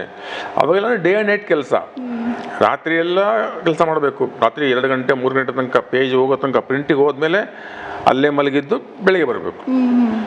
ಬೆಳಗ್ಗೆ ಬಂದಮೇಲೆ ನೀಟಾಗಿ ಬಟ್ಟೆ ಹಾಕ್ಕೊಂಡು ರಿಪೋರ್ಟ್ರು, ರಾತ್ರಿ ಅಲ್ಲೇ ಮಲ್ಕೊಂಡು ಪ್ರೂಫ್ ರೀಡರು, ಎಲ್ಲ ಒಂದು ರೀತಿ 24x7 ಅಲ್ಲೇ ಎಲ್ಲ ಕೆಲಸಗಳು ಏನು ಆಲ್ ಇನ್ ಒನ್ ಅಂತಾರಲ್ಲ, ಎಲ್ಲವೂ ಆ ಜವಾಬ್ದಾರಿ ಪತ್ರಿಕೆ ನಿಭಾಯಿಸಿದ್ವಿ. ಬಟ್ ಇವತ್ತಿನ ಪತ್ರಕರ್ತರಿಗೆ, ಇವತ್ತಿನ ಪತ್ರಿಕೋದ್ಯಮಕ್ಕೆ ಆ ಎಲ್ಲ ದಿನಗಳು ಅರ್ಥ ಆಗೋದೇ ಇಲ್ಲ. ಆ ಕಷ್ಟಗಳು ಯಾರಿಗೂ ಗೊತ್ತಾಗೋದೇ ಇಲ್ಲ. ಅಂಥ ಸ್ಥಿತಿಗಳಲ್ಲಿ ನಾವೆಲ್ಲ ವರ್ಕ್ ಮಾಡಿ ಆಮೇಲೆ ಆಫ್ಸೆಟ್ ಪ್ರಿಂಟಿಂಗಿಗೆ ಬಂದು ನಗರವಾಣಿ ಅವಾಗ ಹೆಚ್ಚು ಕಮ್ಮಿ 5-6 ಜಿಲ್ಲೆಗಳಿಗೆ ಪತ್ರಿಕೆ ಹೋಗ್ತಾ ಇತ್ತು. ಅಪ್ ಟು ಹಿರಿಯೂರು ತನಕ ಹೋಗ್ತಾ ಇತ್ತು. ಹಿರಿಯೂರು, ಮೊಳಕಾಲ್ಮೂರು, ಚಳ್ಳಕೆರೆ, ಇಲ್ಲೆಲ್ಲ ನಮ್ಮ ಪತ್ರಿಕೆ ಹೋಗ್ತಾ ಇತ್ತು. ಅಷ್ಟು ವ್ಯಾಪ್ತಿನ ಇಟ್ಕೊಂಡಿದ್ವಿ, ಜನತಾವಾಣಿ, ನಗರವಾಣಿ 2. ಆ 80ರ ದಶಕದಲ್ಲಿ 90ರ ದಶಕದಲ್ಲಿ ಅಷ್ಟು ಬೇಡಿಕೆ ಇತ್ತು ಸರ್. ಪತ್ರಿಕೆ ಅಂತ ಅಂದರೆ ಅಷ್ಟು ಬೇಡಿಕೆ ಇತ್ತು. ಬೆಳಗ್ಗೆ ಆಯಿತು ಅಂತಂದರೆ ಎಷ್ಟೋ ಜನ ಕಾಯ್ಕೊಂಡು ಕೂತ್ಕೊಂಡಿರೋರು, ಎಷ್ಟೊತ್ತಿಗೆ ಪೇಪರ್ ಬರುತ್ತಪ್ಪ, ಏನು ಸುದ್ದಿ ಇದೆಯಪ್ಪ ಅಂದರೆ ಟೀನೂ ಕುಡಿತಾ ಇರಲಿಲ್ಲ, ಅಷ್ಟು ಕಾಯ್ಕೊಂಡು ಕೂತಿದ್ರು. ಆ ಪ್ರೆಷರ್ ನಿಮಗಿತ್ತ ಸರ್? ಖಂಡಿತ. ಅಂದರೆ ತುಂಬ ಒಳ್ಳೊಳ್ಳೆ ಕಂಟೆಂಟ್ ಕೊಡಬೇಕು ನಾನು ಅಂತ ಹೇಳ್ಬಿಟ್ಟು ಅವಾಗ ರಾಜ್ಯ ಮಟ್ಟದ ಪತ್ರಿಕೆಗಳು ಏನು ಬರ್ತಾ ಇತ್ತು ಇಲ್ಲಿ, ಅದು ಪ್ರಜಾವಾಣಿ ಇರ್ಬೋದು, ಸಂಯುಕ್ತ ಕರ್ನಾಟಕ ಅಥವಾ ಕನ್ನಡಪ್ರಭ, ಈ 3 ಇದ್ದಿದ್ದು ಅವಾಗ. ಆ ಪತ್ರಿಕೆಗಳಲ್ಲಿ ದಾವಣಗೆರೆಯ ಸುದ್ದಿ ಎಲ್ಲಾದ್ರೂ ಒಂದು ಸಣ್ಣ ಸುದ್ದಿ ಬಂತು ಅಂದರೆ ಇವರು ರಾಜ್ಯ ಮಟ್ಟದ ಪತ್ರಿಕೆಯಲ್ಲಿ ನಮ್ಮ ಸುದ್ದಿ ಬಂದಿರಿ ಅಂತಂದು ಹೇಳ್ತಾ ಇದ್ರು. ಅದಕ್ಕೆ ಅವ್ರು ಹಾಕೋದು ಕಡಿಮೆ ಇತ್ತಲ್ಲ. ಸೊ ಈ ಒಂದು ಯೋಚನೆ ಇಟ್ಕೊಂಡು ಕೇಶವಮೂರ್ತಿರು ಏನು ಮಾಡಿದ್ರು, ನಮ್ಮ ಸುದ್ದಿಗಳನ್ನ ನಾವೇ ಹಾಕ್ಲಿಕ್ಕೆ ಒಂದು ಲೋಕಲ್ ಪೇಪರ್ ಶುರು ಮಾಡೋಣ ಅಂತ. ಸೊ ಹಂಗೆ ಅವ್ರು ಯೋಚನೆ ಮಾಡ್ಕೊಂಡು ಶುರು ಮಾಡಿದ್ದೇ ನಗರವಾಣಿ ಶುರುವಾಗಿದ್ದು. ಅವಾಗ ನಾವೇನು ಮಾಡ್ತಿದ್ವಿ, ನಾವು ಈ ಜಿಲ್ಲಾ ವ್ಯಾಪ್ತಿಗಳಲ್ಲಿ ಬರ್ತಕ್ಕಂಥ ಎಲ್ಲ ರಾಜಕಾರಣಿಗಳ ಸುದ್ದಿಗಳನ್ನು ನಾವೇ ಹಾಕ್ತಾ ಇದ್ವಿ. ಬೇರೆ ಪತ್ರಿಕೆಗಳಲ್ಲಿ ಅವ್ರಿಗೆ ಸ್ಪೇಸ್ ಸಿಗ್ತಾ ಇದ್ದಿಲ್ಲ. ಹಂಗಾಗಿ ನಮಗೆ ಡಿಮ್ಯಾಂಡ್ ಜಾಸ್ತಿ. ನಗರವಾಣಿ, ಜನತಾವಾಣಿ ಪತ್ರಿಕೆಗಳು ಬಂದ್ರೇ ದೊಡ್ಡ ಸುದ್ದಿ. ನಾವು ಅವಾಗ ಒಂಥರ ಏನೋ ಹಾಗೆ ಭಾಳ ಡಿಮ್ಯಾಂಡ್ ನಮಗೆ ಇತ್ತು. ಯಾವಾಗ ಈ ರಾಜ್ಯ ಮಟ್ಟ ಪತ್ರಿಕೆಗಳು ಜಿಲ್ಲಾ ಮಟ್ಟಕ್ಕೆ ಇಳಿದು, ಜಿಲ್ಲಾ ಮಟ್ಟಕ್ಕೆ ತಾಲೂಕು ಮಟ್ಟಕ್ಕೆ ಇಳಿದು ಇವತ್ತು ಪತ್ರಿಕೆಗಳು ನಡೀತಾ ಇದ್ದಾವೆ. ಹಂಗಾಗಿ ಈಗ ನಾವು ಸ್ವಲ್ಪ ಪ್ರಾಮುಖ್ಯತೆ ಕಳ್ಕೊಂಡಿರ್ಬೋದು, ಇಲ್ಲ ಅಂತ ಸ್ಥಳೀಯ ಪತ್ರಿಕೆಗಳಾಗಿ. ಯಾಕೆ ರಾಜ್ಯ ಮಟ್ಟ ಪತ್ರಿಕೆಗಳು ಅಂತ ಕರೆಸ್ಕೊಂಡವು ಲೋಕಲ್ ಪತ್ರಿಕೆಗಳ ಮಟ್ಟಕ್ಕೆ ಇಳಿದ್ರೆ ಲೋಕಲ್ ಪತ್ರಿಕೆಗಳು ಎಲ್ಲಿ ಹೋಗ್ಬೇಕು? ಹಂಗಾಗಿ ಅವಾಗ ತುಂಬ ನನ್ನ ಪ್ರಕಾರ 2005 5 ತನಕ ತುಂಬ ಡಿಮ್ಯಾಂಡ್ ಇತ್ತು ಲೋಕಲ್ ಪತ್ರಿಕೆಗಳಿಗೆ. ಆಮೇಲೆ ಕ್ರಮೇಣ ಸ್ವಲ್ಪ ಕಡಿಮೆ ಆಗ್ತಾ ಬಂತು ಅಂತ ನನಗೆ ಅನಿಸುತ್ತೆ. 96ರಲ್ಲಿ ನಾವು ಆಫ್ಸೆಟ್ ಮಾಡಿದ್ವಿ, ಅವಾಗ ಇನ್ನೂ ಚೆನ್ನಾಗಿ ಇಂಪ್ರೂವ್ಮೆಂಟ್ ಆಯಿತು, ಪತ್ರಿಕೆ ಚೆನ್ನಾಗಿ ನಡ್ಸ್ಕೊಳ್ತಾ ಹೋದ್ವಿ. ನನಗೆ 98ರಲ್ಲಿ ನನಗೆ ಉದಯ ಟಿ ವಿ ಅಪಾಯಿಂಟ್ ಆಯಿತು. ಓಕೆ ಸರ್, ಮೇಡಮ್ ನಿಮ್ಮ ಲೈಫಲ್ಲಿ ಯಾವಾಗ ಎಂಟ್ರಿ ಆದ್ರು ಸರ್? ಅವರು ಎಂಟ್ರಿ ಆಗಿದ್ದಂದರೆ ಅವರು ಚಿಕ್ಕಮಗಳೂರವರು. ಓಕೆ. ನಾವು ಯಾವುದೋ ಚಿಕ್ಕಮಗಳೂರು ಒಂದು ಟ್ರಿಪ್ಪಿಗೆ ಹೋದಾಗ ನಮ್ಮ ಸ್ನೇಹಿತರೊಬ್ಬರು ಇವ್ರ ಮನೆ ಕರ್ಕೊಂಡೋಗಿ, ಸುಮ್ಮನೆ ನಾನು ಹೆಣ್ಣು ನೋಡೋಕ್ಕಂತ ಏನು ಹೋಗಿದ್ದಿಲ್ಲ, ಆಕಸ್ಮಿಕವಾಗಿ ನೋಡಿದ್ವಿ. ನೋಡಪ್ಪ ನಿಮ್ಮ ಕಮ್ಯುನಿಟಿಯವರೇ, ಬೇಕಾದ್ರೆ ಮನಸ್ಸು ಮಾಡಿದ್ರೆ ಹೆಣ್ಣು ಕೊಡಿಸ್ತೀವಿ ಅಂತ ಎಲ್ಲ ಹೇಳಿದ್ರು. ಮೇಡಮ್ ಹೇಳ್ತಾರೆ, ಮೇಡಮ್ ನೀವು ಹೇಳ್ಬಿಡಿ. ಅದು ಆ್ಯಕ್ಚುಲಿ ನಾನು ಕಾಲೇಜ್ಗೆ ಹೋಗಿದ್ದೆ. ನಮ್ಮ ಬ್ರದರ್, ನಮ್ಮ ಫಾದರ್ ಎಲ್ಲ ತಿಳ್ಕೊಂಡಿದ್ದಾರೆ. ಆ್ಯಕ್ಚುಲಿ ಅವರು ಗೌರ್ಮೆಂಟ್ ಎಂಪ್ಲಾಯ್ ಇದ್ದರು. ನಾವು 4 ಜನ ಮಕ್ಕಳು. ಲಾಸ್ಟ್ನವ್ರು ನಾನೇ. ನಮ್ಮ ಎಲ್ಲ ಅಣ್ಣ ದೊಡ್ಡಣ್ಣನೇ ಹೋಗ್ಬೇಕಿತ್ತು ಆ್ಯಕ್ಚುಲಿ ಈ ಥರದ ಡಿಸಿಷನ್ ತಗೋಬೇಕು. ಸೊ ಅವರು ಅಣ್ಣ ಆ್ಯಕ್ಚುಲಿ ಊರಲ್ಲಿ ಇರಲಿಲ್ಲ, ಬೆಂಗಳೂರಿಗೆ ಹೋಗಿದ್ದೆ. ಸೊ ಕಾಲೇಜ್ಗೆ ಹೋಗಿದ್ವಿ. 2ನೇ ಅಣ್ಣ ಹೇಳಿದ್ದಾರೆ, ನಮ್ಮ ದೊಡ್ಡಣ್ಣನ ಫ್ರೆಂಡ್ ಹೇಳಿದ್ದಾರೆ, ಹಿಂಗೆ ಅಮ್ಮ ಇದ್ರೆ ಸಾಕು ಬಿಡು, ಅಣ್ಣ ಇದ್ದಿದ್ರೇನು ಅಂತ ಅವರು ಇವನ ಹತ್ರ ಹೇಳಿದ್ದಾರೆ ನಮ್ಮ ಅಣ್ಣಂಗೆ. ಆಮೇಲೆ ಬಂದೆ, ಅಣ್ಣ ಕಾಲೇಜಿಂದ ಕರ್ಕೊಂಡ್ಬಂದ. ನಿಮಗೆ ಕರ್ಕೊಂಡು ಬಂದು ಅದೇ ಫ್ರೆಂಡ್ಸ್ ಎಲ್ಲ ಬಂದಿದ್ರು. ಮೋಸ್ಟ್ಲಿ ಇವರು ಆ ಕಡೆ ಕೆಮ್ಮಣ್ಗುಡ್ಡಿ ಎಲ್ಲ ಒಂದು ರೌಂಡ್ ಹಾಕೊಂಡ್ಬಂದಿದ್ರು ಅನ್ಕೋತೀವಿ. ಹಂಗೆ ನೋಡಿದ್ದು. ಮತ್ತು ನಾವು ಆ್ಯಕ್ಚುಲಿ ಈ ಕಡೆ ನಮ್ಗೆ ಯಾರೂ ಗೊತ್ತೂ ಇರಲಿಲ್ಲ.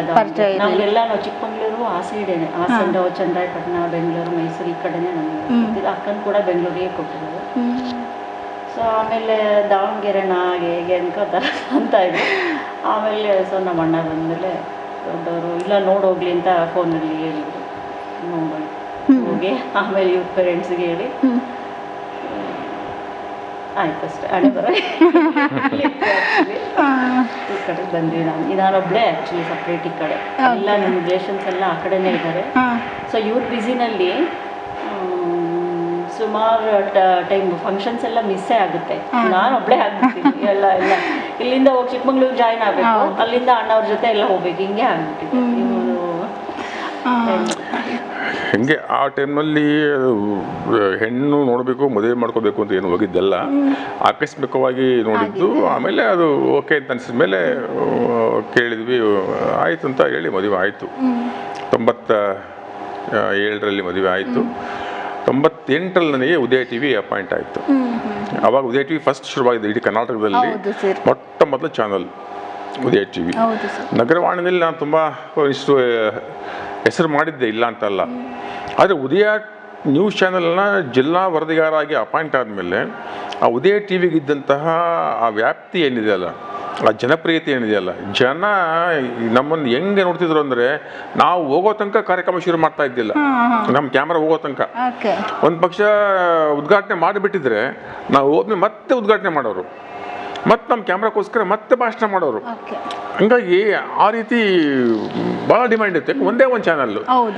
ನಮ್ಮ ನ್ಯೂಸ್ ರಾತ್ರಿ 8 ಗಂಟೆ ನಮ್ಮ ನ್ಯೂಸ್ 8:30 ಬಂತು ಅಂತ ಹೇಳಿದರೆ ಎಲ್ಲರೂ ಬಹಳ ಕೂತು ನೋಡ್ತಾ ಇದ್ರು. ನ್ಯೂಸ್ ಬೇರೆ ಯಾವ ಚಾನಲ್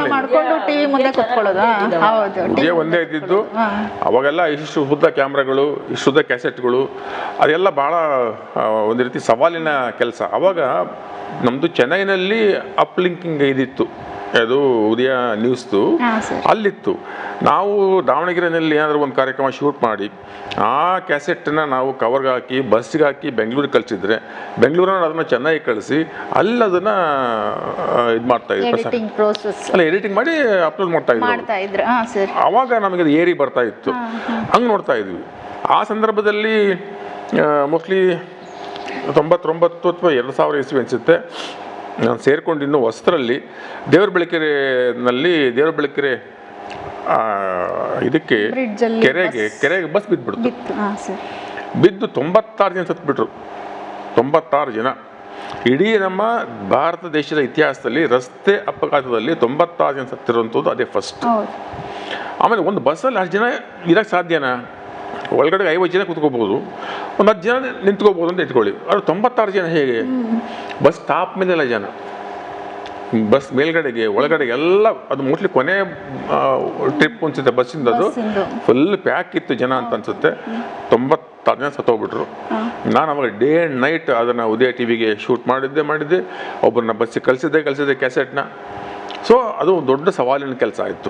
ಆಗ 96ರ ದಶಕದಲ್ಲಿ ಸ್ವಲ್ಪ ಮನೆಗೆ 2 ವೀಲರು 4 ವೀಲರ್ಸ್ ಎಲ್ಲ ಕಡಿಮೆ ಅಲ್ಲ ಸರ್, ಎಲ್ಲರೂ ಬಸ್ ಮೇಲೆ ಡಿಪೆಂಡ್ ಆಗ್ತಿದ್ರಲ್ಲ ಸರ್. ಹೌದು, ಹಂಗಾಗಿನೇ ಅವಾಗ 2 ವೀಲರ್ಸ್ ಇದ್ದು ಅವಾಗೆಲ್ಲ ನನಗೆ ಬಜಾಜ್ M80 ಅವಾಗೆಲ್ಲ ಕಡಿಮೆ, ಅವಾಗ M80 ಇತ್ತು ಅದ್ರ ಗಾಡಿ. ಅವಾಗ ಇವಾಗ ಹೆಂಗೆ ಅಂದ್ರೆ ಮನೆಗೊಂದೊಂದು ಗಾಡಿ, ಹಳ್ಳಿಗಳಲ್ಲೆಲ್ಲ ಮನೆಗೊಂದೊಂದು 2 ವೆಹಿಕಲ್ ಇಟ್ಕೊಂಡಿದ್ದಾರೆ, ಎಲ್ಲರೂ ಓನ್ ವೆಹಿಕಲ್ಗೆ ಪ್ರಿಫರ್ ಮಾಡ್ತಿದ್ದಾರೆ. ಬಟ್ ಆಗ ಅದು ಇರ್ಲಿಲ್ಲ.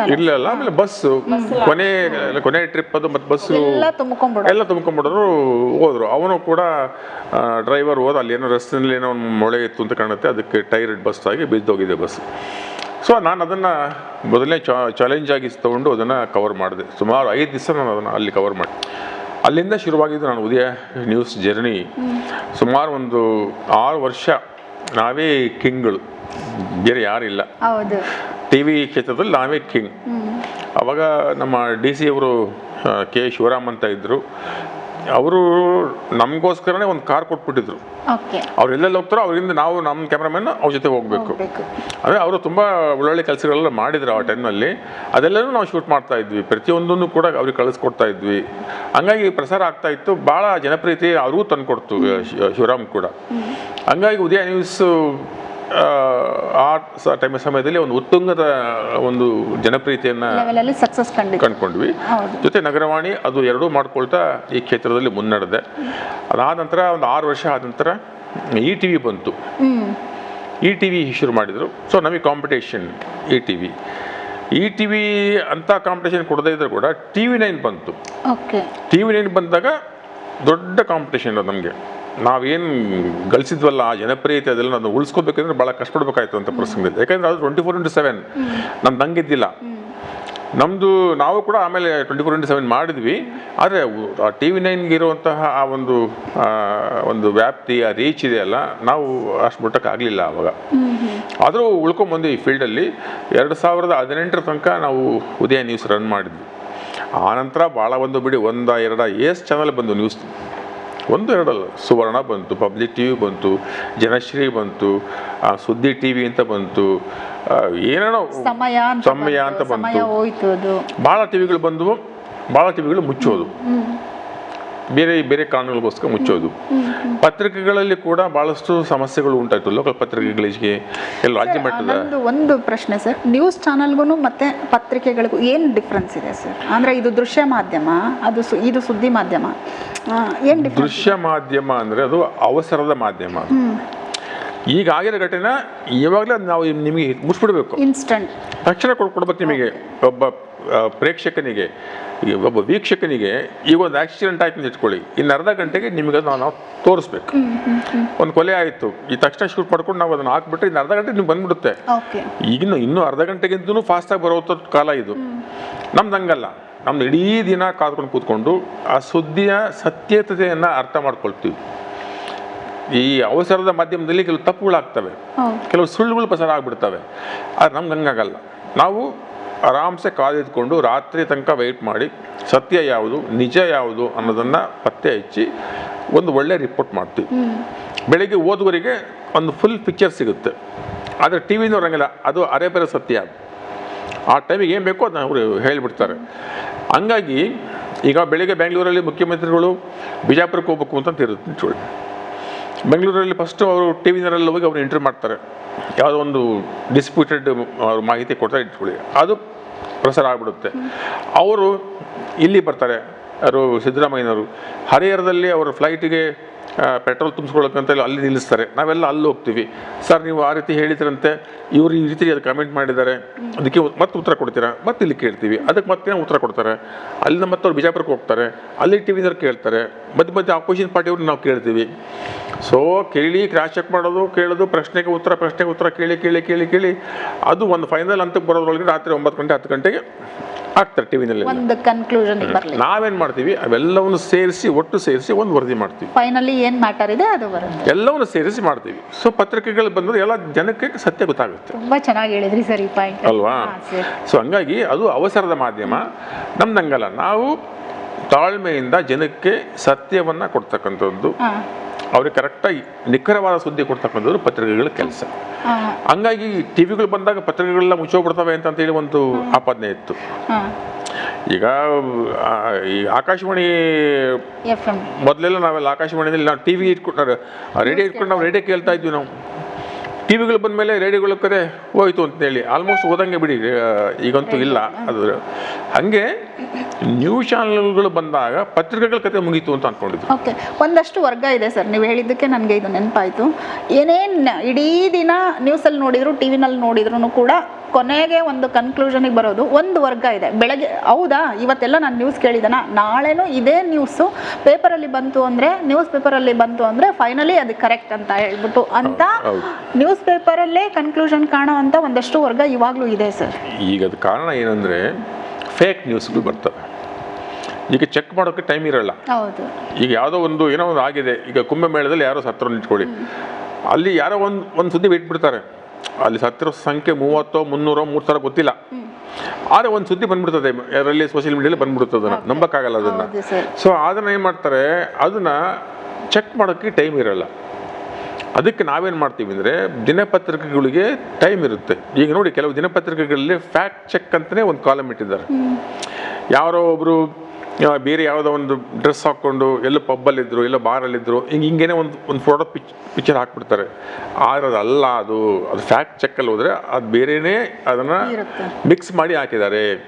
ಯಾರ್ದು ತಲೆಯಲ್ಲಿ ಯಾರ್ದು ಇದಕ್ಕೆ ಅಂಟಿಸಿ ಹಾಕಿದ್ದಾರೆ, ಅದು ಯಾಕೆ ಅದಲ್ಲ ಅಂತ ಹೇಳಿ ಫ್ಯಾಕ್ಟ್ ಚೆಕ್ ಅಂತ ಹೇಳಿ ಒಂದು ಬಂದಿದೆ. ಸತ್ಯ ಹೇಳಬೇಕಲ್ಲ, ನೈತಿಕತೆಯನ್ನು ಪತ್ರಿಕೆ ಉಳಿಸ್ಕೊಂಡಿದೆ. ಇವರು ಟಿ ವಿ ಚಾನಲ್ಗಳು ಕೂಡ ಉಳಿಸ್ಕೊಂಡಿಲ್ಲ ಅಂತಲ್ಲ, ಆದರೆ ಟಿ ವಿ ಚಾನಲ್ಗಳು ಏನಾಗಿದೆ ಅಂದರೆ ಈಗ ಅವರು ತಾವೇ ಜಡ್ಜ್ಗಳು ಆಗ್ಬಿಟ್ಟಿದ್ದಾರೆ ಇವಾಗ. ಸುದ್ದಿ ನಮ್ಮ ಕೆಲಸ ಏನು ಅಂದರೆ ಸುದ್ದಿನ ಜನಕ್ಕೆ ಮುಟ್ಸೋದು ಅಷ್ಟೇ, ತೀರ್ಪು ಕೊಡೋದಲ್ಲ. ಈಗ ಯಾರೋ ಒಬ್ಬ ಕೊಲೆ ಮಾಡ್ದ, ಯಾರೋ ಒಬ್ಬ ಅತ್ಯಾಚಾರ ಮಾಡ್ದ ಅಂತ ಇಟ್ಕೊಳ್ಳಿ. ಸೊ ಅವ್ನು ಏನು ಕೆಲಸ ಮಾಡ್ದ, ಅವ್ನು ಏನು ಕಾರಣ ಏನು, ಪೊಲೀಸರು ಏನು ಆ್ಯಕ್ಷನ್ ತೊಗೊಂಡ್ಕೊಂಡ್ರು, ಸುದ್ದಿ ಕೊಡೋಣ. ಆ ಟಿ ವಿದ್ರೆ ಹಂಗೆ ಮಾಡಲ್ಲ. ಅವನನ್ನ ಗಲ್ ಶಿಕ್ಷೆಗೆ ಏರಿಸಿ ಬಿಡ್ತಾರೆ, ಅವನೇ ಕಟ್ಟಕಟ್ಟೆ ನಿಲ್ಲಿಸ್ಬಿಡ್ತಾರೆ, ಅವರೇ ಜಡ್ಜ್ ಆಗ್ಬಿಡ್ತಾರೆ, ಪ್ರತಿಯೊಂದನ್ನು ಅವರೇ ಮಾಡಿ ಮುಗಿಸ್ಬಿಡ್ತಾರೆ. ಆ ಕೆಲಸ ಅಲ್ಲ, ಸುದ್ದಿ ಮನೆಗಳು ಆ ಕೆಲಸ ಮಾಡಬಾರ್ದು. ಅದಕ್ಕೆ ಹೇಳೋದು ಥರ್ಡ್ ಕಾಮೆಂಟ್ ಅನ್ನೋದನ್ನು ಯಾವತ್ತೂ ಇರಬಾರ್ದು ಅಂತ ಹೇಳಿ ನಮಗೆ ನಾವು ಪತ್ರಿಕೋದ್ಯಮಕ್ಕೆ ಬಂದಾಗ ನಡೀತಾ ಚರ್ಚೆ ಇದು. ಥರ್ಡ್ ಕಾಮೆಂಟ್ ಅಂದರೆ ಏನು? ಈಗ ಪತ್ರಕರ್ತ ಆಗಿರೋನು, ಸಂಪಾದಕ ಆಗಿರ್ತಕ್ಕಂಥವನು, ಘಟನೆ ನಡೆದಿರುವಂಥದ್ದು ಅದು ಫಸ್ಟ್ ಕಾಮೆಂಟ್. ಆ ಕಾಮೆಂಟನ್ನು ನಾವು ಇನ್ನೊಬ್ಬರಿಗೆ ಮುಟ್ಟಿಸ್ತೀವಿ ಸೆಕೆಂಡ್ ಕಾಮೆಂಟ್. ಅಂದರೆ ಪತ್ರಿಕೆಯವನು ಓದುಗನಿಗೆ ಸುದ್ದಿ ಮುಟ್ಟಿಸ್ತಾನೆ, ಆದರೆ ನನ್ನ ಒಪಿನಿಯನನ್ನು, ನನ್ನ ಅಭಿಪ್ರಾಯವನ್ನು ಅಲ್ಲಿ ಹೇರಬಾರ್ದು. ಅದು ಥರ್ಡ್ ಕಾಮೆಂಟ್. ಇದು ಹಿಂಗಿರಬೇಕಿತ್ತು, ಇದು ಹಿಂಗೆ ಮಾಡಬೇಕಿತ್ತು, ಅವ್ರು ಹಿಂಗೆ ಹೇಳಬೇಕಿತ್ತು ಅಂತ ಹೇಳಿದಿಲ್ಲ, ಅದು ಥರ್ಡ್ ಕಾಮೆಂಟ್. ಈಗ ಎಲ್ಲ ನ್ಯೂಸ್ ಚಾನಲ್ನವರು ಮಾಡ್ತಿರೋದು ಇದನ್ನೇ, ಥರ್ಡ್ ಕಾಮೆಂಟ್ ಪತ್ರಿಕೋದ್ಯಮ ಅಂತಲೇ ಈಗ ಬಂದ್ಬಿಟ್ಟಿದೆ. ಬ್ಲ್ಯಾಕ್ ಆ್ಯಂಡ್ ವೈಟ್ ಅಷ್ಟೇ ನಿಮ್ಗೆ ಕೊಡಬೇಕು, ತೀರ್ಮಾನ ಜನಕ್ಕೆ ಬಿಡಬೇಕು. ಹಂಗಲ್ಲ, ತೀರ್ಮಾನವೂ ನಾವೇ ಹೇಳ್ತೀವಿ. ಈ ಮಟ್ಟಕ್ಕೆ ಬಂದು ನಿಂತ್ಕೊಂಡ್ಬಿಟ್ಟಿದ್ದಾರೆ. ಹಂಗಾಗಿ ಯಾವುದೋ ರಾಜಕಾರಣಿ ಏನೋ ಒಂದು ಕಾಮೆಂಟ್ ಕೊಟ್ಟ, ಅದನ್ನು ಇವರು ಕೂತ್ಕೊಂಡ್ರೆ ಒಂದು ಸಂಪಾದಕರು ಅವನನ್ನು ಎಷ್ಟು ಹಿಗ್ಗಾಮುಗ್ಗವಾಗಿ ಬೈತಾರೆ. ಇವನು ಮನುಷ್ಯನೇನ್ರಿ ಇವನು, ಈ ರೀತಿಯೆಲ್ಲ ಕಾಮೆಂಟ್ಗಳನ್ನು ನೇರವಾಗಿ ಮಾತಾಡುವಂಥದ್ದು. ಈ ಪತ್ರಿಕೋದ್ಯಮ ಈಗ ಇನ್ನೊಂದು ಹೊರಳ ದಾರಿಗೆ ತಿರ್ಕೊಳ್ತಾ ಇದೆ ಅಂತ ನನಗೆ ಅನಿಸುತ್ತೆ. ಬಟ್ ಅದು ಯಾವ ಹಂತಕ್ಕೆ ಹೋಗಿ ನಿಲ್ಸುತ್ತೋ ಗೊತ್ತಿಲ್ಲ. ಓಕೆ ಸರ್, ನನ್ನ ಇನ್ನೊಂದು ಪ್ರಶ್ನೆ ಸರ್, ಪತ್ರಕರ್ತ ಆಗಬೇಕು ಅಂದರೆ ಜರ್ನಲಿಸಮ್ ಆಗಿರಲೇಬೇಕಾ, ಅಥವಾ ಅವರು ಎಲ್ಲೋ ಕೆಲಸ ಮಾಡಿದ್ದು, ಒಂದು ಪತ್ರಿಕೆಯಲ್ಲಿ ಕೆಲಸ ಮಾಡಿದ ಅನುಭವ ಸಾಲದ? ಪತ್ರಕರ್ತ ಆಗಬೇಕು ಅಂದರೆ ಜರ್ನಲಿಸಮ್ ಮಾಡಿರಬೇಕು ಅಂತ ಏನಿಲ್ಲ. ಇಂದಿನ ಹಳೆಯ ಕಾಲದ ಪತ್ರಕರ್ತರು ತುಂಬ ಜನ ಇದ್ದಾರೆ, ಅವ್ರು ಯಾರು ಜರ್ನಲಿಸಮ್ ಮಾಡಿರುವಂಥವ್ರಲ್ಲ. ಕೆ ಶಾಮರಾವ್ ಅಂಥವ್ರಾಗಿರಲಿ, ಡಿ ವಿ ಗುಂಡಪ್ಪನವ್ರು ಅಂಥವ್ರಾಗಿರಲಿ, ಅವರೆಲ್ಲರೂ ಕೂಡ ಯಾವುದು ಜರ್ನಲಿಸಮ್ ಕಾಲೇಜಲ್ಲಿ ಓದಿ ಪತ್ರಕರ್ತರ ಆಗಿ ಇದ್ದಂಥವ್ರಲ್ಲ ಅವರೆಲ್ಲ. ಬಟ್ ಪತ್ರಕರ್ತ ಜರ್ನಲಿಸಮ್ ಕೋರ್ಸಲ್ಲಿ ಏನಂದರೆ ಕೆಲವೊಂದು ಟೆಕ್ನಿಕ್ಸ್ಗಳನ್ನ ಕಲಿಸ್ಕೊಡ್ತಾರೆ, ಕೆಲವೊಂದು ಸಿಲೆಬಸ್ಗಳನ್ನ ಅವ್ರಿಗೆ ಕಲಿಸ್ಕೊಡ್ತಾರೆ. ಹೇಗೆ ಈಗ ಟಿ ವಿನಲ್ಲಿ ಹೇಗೆ ಆ್ಯಂಕರಿಂಗ್ ಮಾಡಬೇಕು ಅನ್ನೋದನ್ನು ಕಲಿಸ್ಕೊಡುವಂಥವ್ರು ಬಂದಿದ್ದಾರೆ ಈಗ ಜರ್ನಲಿಸಮ್ ಕಾಲೇಜ್ಗಳಲ್ಲೆಲ್ಲ. ಹೇಗೆ ವರದಿ ಬರೀಬೇಕು, ಹೇಗೆ ಬೈಟ್ ತೊಗೋಬೇಕು, ಪ್ರಶ್ನೆಗಳಿಗೆ ಹೇಗೆ ತಯಾರು ಮಾಡ್ಕೋಬೇಕು, ಒಂದು ಪತ್ರಿಕಾಗೋಷ್ಠಿಗೆ ಹೋಗ್ಬೇಕಂತ ಹೇಳಿದ್ರೆ ನಮ್ಮ ತಯಾರಿ ಹೇಗಿರಬೇಕು. ಯಾಕೆಂದರೆ ಅದಕ್ಕೆ ನಾನು ಹೇಳ್ತಿರೋದು, ಇವತ್ತಿನ ಪತ್ರಕರ್ತರುಗಳಿಗೆ ಸುಮ್ಮನೆ ಬರೀ ಯಾರೋ ಸಿಲ್ಲಿ ಪ್ರಶ್ನೆಗಳನ್ನ ಕೇಳ್ಕೊತ ಹೋಗ್ತಾ ಇರ್ತಾರೆ. ನಾನು ಹೇಳಿದೆ, ಈಗ ನಿಮ್ಮ ಮುಂದೆ ನರೇಂದ್ರ ಮೋದಿ ಅವ್ರನ್ನ ನಿಲ್ಲಿಸ್ಬಿಟ್ರೆ ಏನು ಪ್ರಶ್ನೆ ಕೇಳ್ತೀರಾ? ನೀವು ಅದಕ್ಕೆ ತಯಾರಿದ್ದೀರಾ? ಅವರನ್ನು ನೀವು ಪ್ರಶ್ನೆ ಮಾಡಬೇಕು ಅಂದರೆ ಫಸ್ಟ್ ನಾವು ಎಷ್ಟು ರೆಡಿ ಆಗಿ ಹೋಗಿರ್ಬೇಕಲ್ಲಿ, ಹೌದಾನೆ? ಆ ತಾಕತ್ತು ಬೇಕು ಅಂದರೆ ನಾವು ಫಸ್ಟು ತಯಾರಿ ಮಾಡ್ಕೋಬೇಕು, ಓದ್ಕೊಂಡಿರ್ಬೇಕು, ರಾಜಕಾರಣದ ಎಲ್ಲ ಒಳ ಹೊರಗಳನ್ನು ತಿಳ್ಕೊಂಡಿರಬೇಕು, ಅಭಿವೃದ್ಧಿ ಕಾರ್ಯಕ್ರಮದ ಬಗ್ಗೆ ಎಲ್ಲ ಮಾಹಿತಿ ನಮ್ಮದು ಇರಬೇಕು, ಅಂಕಿಅಂಶಗಳು ನಮ್ಮದು ಕರೆಕ್ಟಾಗಿರಬೇಕು. ತಪ್ಪು ಪ್ರಶ್ನೆ ಕೇಳಿದ್ರೆ ತಪ್ಪು ಉತ್ತರ ಕೊಡ್ತಾರೆ ಅವರು. ನಾನೇ ಅಂತ ಭಾಳಷ್ಟು ಕೆಲಸಗಳನ್ನು ಭಾಳ ಕಡೆ ನಾನು ನೋಡಿದ್ದೀನಿ. S M Krishna chief minister ಇದ್ದಾಗ ಭಾಳ ಅವರೊಂಥರ ಸಿಸ್ಟಮೆಟಿಕ್, ಭಾಳ dignified chief minister. Loose talk ಅಂತೂ ಇಲ್ಲೇ ಇಲ್ಲ. ಕೆಲವು ಪತ್ರಕರ್ತರು ಏನೋ ಒಂದು ಪ್ರಶ್ನೆ ಕೇಳಿದರು, ಅವ್ರು ಹೇಳಿದ್ರು ವೆರಿ ಸಿಂಪಲ್, ನಿಮ್ಮ ಪ್ರಶ್ನೆ ಸರಿ ಇದೆ, ಅಲ್ಲ ನಿಮ್ಮ ಪ್ರಶ್ನೆ ಸರಿ ಇಲ್ಲ ಅಂತ ಹೇಳಿಬಿಟ್ಟು ನೆಕ್ಸ್ಟ್ ನೀವು ಕೇಳಿ ಅಂತಂದ್ರು. ರಾಂಗ್ ಅಂದ್ಬಿಡೋರು ಅವರು. ನೀವು ಮಾಹಿತಿ ನಿಮ್ಗೆ ಕೊಡ್ತಿರೋ ತಪ್ಪು ಮಾಹಿತಿ ಕೊಡ್ತಾ ಇದ್ದೀರಾ. ಮತ್ತು ಅವ್ರನ್ನ ನಾವು ಬ್ಲೇಮ್ ಮಾಡ್ತಾ ನಾವು ಇದ್ದಿಲ್ಲ. ಅದಕ್ಕೆ ಇವತ್ತು ನಾವು ಪತ್ರಕರ್ತರು ಅಧ್ಯಯನಶೀಲರಾಗಿ ನಾವು ಫೀಲ್ಡ್ಗೆ ಇಳಿಬೇಕು. ಮೈಕ್ ಹಿಡ್ಕೊಂಡ ತಕ್ಷಣ ಪತ್ರಕರ್ತರಲ್ಲ, ಟಿವಿ ಪತ್ರಕರ್ತರಾಗೋಲ್ಲ. ಪೆನ್ ಹಿಡಿದ ಕೂಡಲೇ ನಾವು ಪತ್ರಕರ್ತರಾಗೋದಿಲ್ಲ. ಓದ್ಕೋಬೇಕು, ಅಧ್ಯಯನ ಮಾಡಬೇಕು, ಭಾಷೆಗಳನ್ನು ಚೆನ್ನಾಗಿ ತಿಳ್ಕೋಬೇಕು. ನೆಟ್ ಕಾಗಂಟ ಬರೆಯಕ್ಕೆ ಬರ್ದಿರೋರು ಪತ್ರಕರ್ತ ಹಾಕಕ್ಕೆ ಬಂದ್ಬಿಟ್ಟಿದ್ದಾರೆ. ಇವಾಗ ಮೈಕ್ ಹಿಡಿದ್ರೆಲ್ಲ ಪತ್ರಕರ್ತ ಆಗ್ತಾ ಇದ್ದಾರೆ. ಅದಕ್ಕೆ ಈ ಜರ್ನಲಿಸಮ್ ಓದ್ಕೊಂಡ್ರೆ ಸ್ವಲ್ಪ ಒಂಚೂರು ಅವರಿಗೆ ಅದೊಂದು ನಾಲೆಡ್ಜ್ ಸಿಗುತ್ತೆ ಒಂದು ಕಾರಣಕ್ಕೋಸ್ಕರ ಜರ್ನಲಿಸಮ್ ಕೋರ್ಸ್ಗಳು ಈಗ ಹೆಚ್ಚಾಗಿದ್ದಾವೆ. ಬಟ್ ಹಿಂದಿನ ಕಾಲದಲ್ಲ ಅದೆಲ್ಲ ಮಾಡುವಂಥರಲ್ಲ. ಜರ್ನಲಿಸಮ್ ಓದಿದ್ದಂಥವ್ರು ಕೂಡ ಪತ್ರಕರ್ತರಾಗಿದ್ದಾರೆ, ಒಳ್ಳೆ ಹೆಸರನ್ನು ತೆಗೆದುಕೊಂಡಂಥವ್ರು ಇದ್ದಾರೆ. Back to Nagaravani sir. ಅದಾದ್ಮೇಲೆ ನಗರವಾಣಿಗೆ ಮತ್ತೆ ಏನೇನು ಬದಲಾವಣೆಗಳನ್ನ ತಂದ್ರಿ? ನಗರವಾಣಿನಲ್ಲಿ ಅದೇ ಹೇಳಿದ್ನಲ್ಲ, ಅವಾಗ ನಾನು ಸಹ ಸಂಪಾದಕ ಆದಮೇಲೆ ಪತ್ರಿಕೆ ಜವಾಬ್ದಾರಿ ನನಗೆ ಬಿಟ್ಟರವರು, ಕೇಶವಮೂರ್ತಿಯವರು.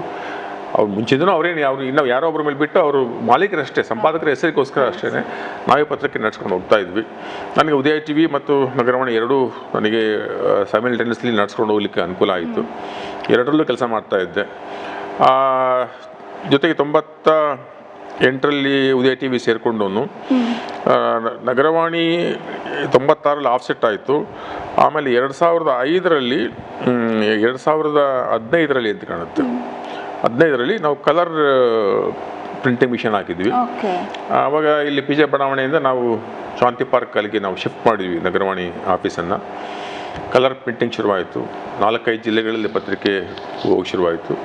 ಈ ಮಧ್ಯ 2018ರಲ್ಲಿ ಹಲವಾರು ಟಿವಿ ಚಾನಲ್ಗಳು ಮುಚ್ಚುವುದ ಹಾಗೆ ಉದಯ ನ್ಯೂಸ್ ಚಾನಲ್ ಕೂಡ ಒಂದು ಹಂತದಲ್ಲಿ ಸ್ಥಗಿತಗೊಳ್ತು.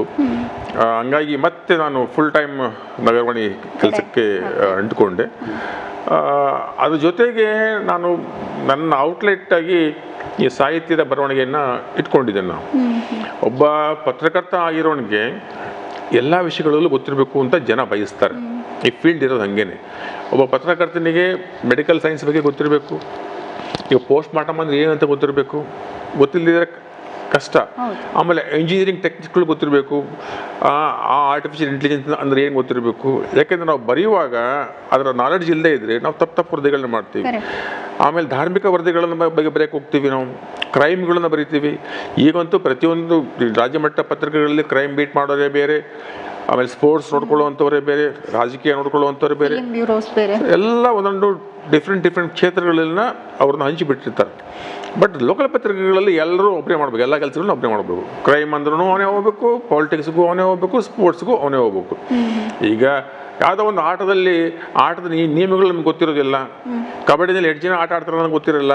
ಕಬಡ್ಡಿನಲ್ಲಿ ಈಗ ಆ ವಿಷಯಗಳು ನಾವು ತಿಳ್ಕೊಳ್ದೇ ಇದ್ದರೆ ನಾವು ಅಜ್ಞಾನಿಗಳು ಅಂತ ಅರ್ಥ.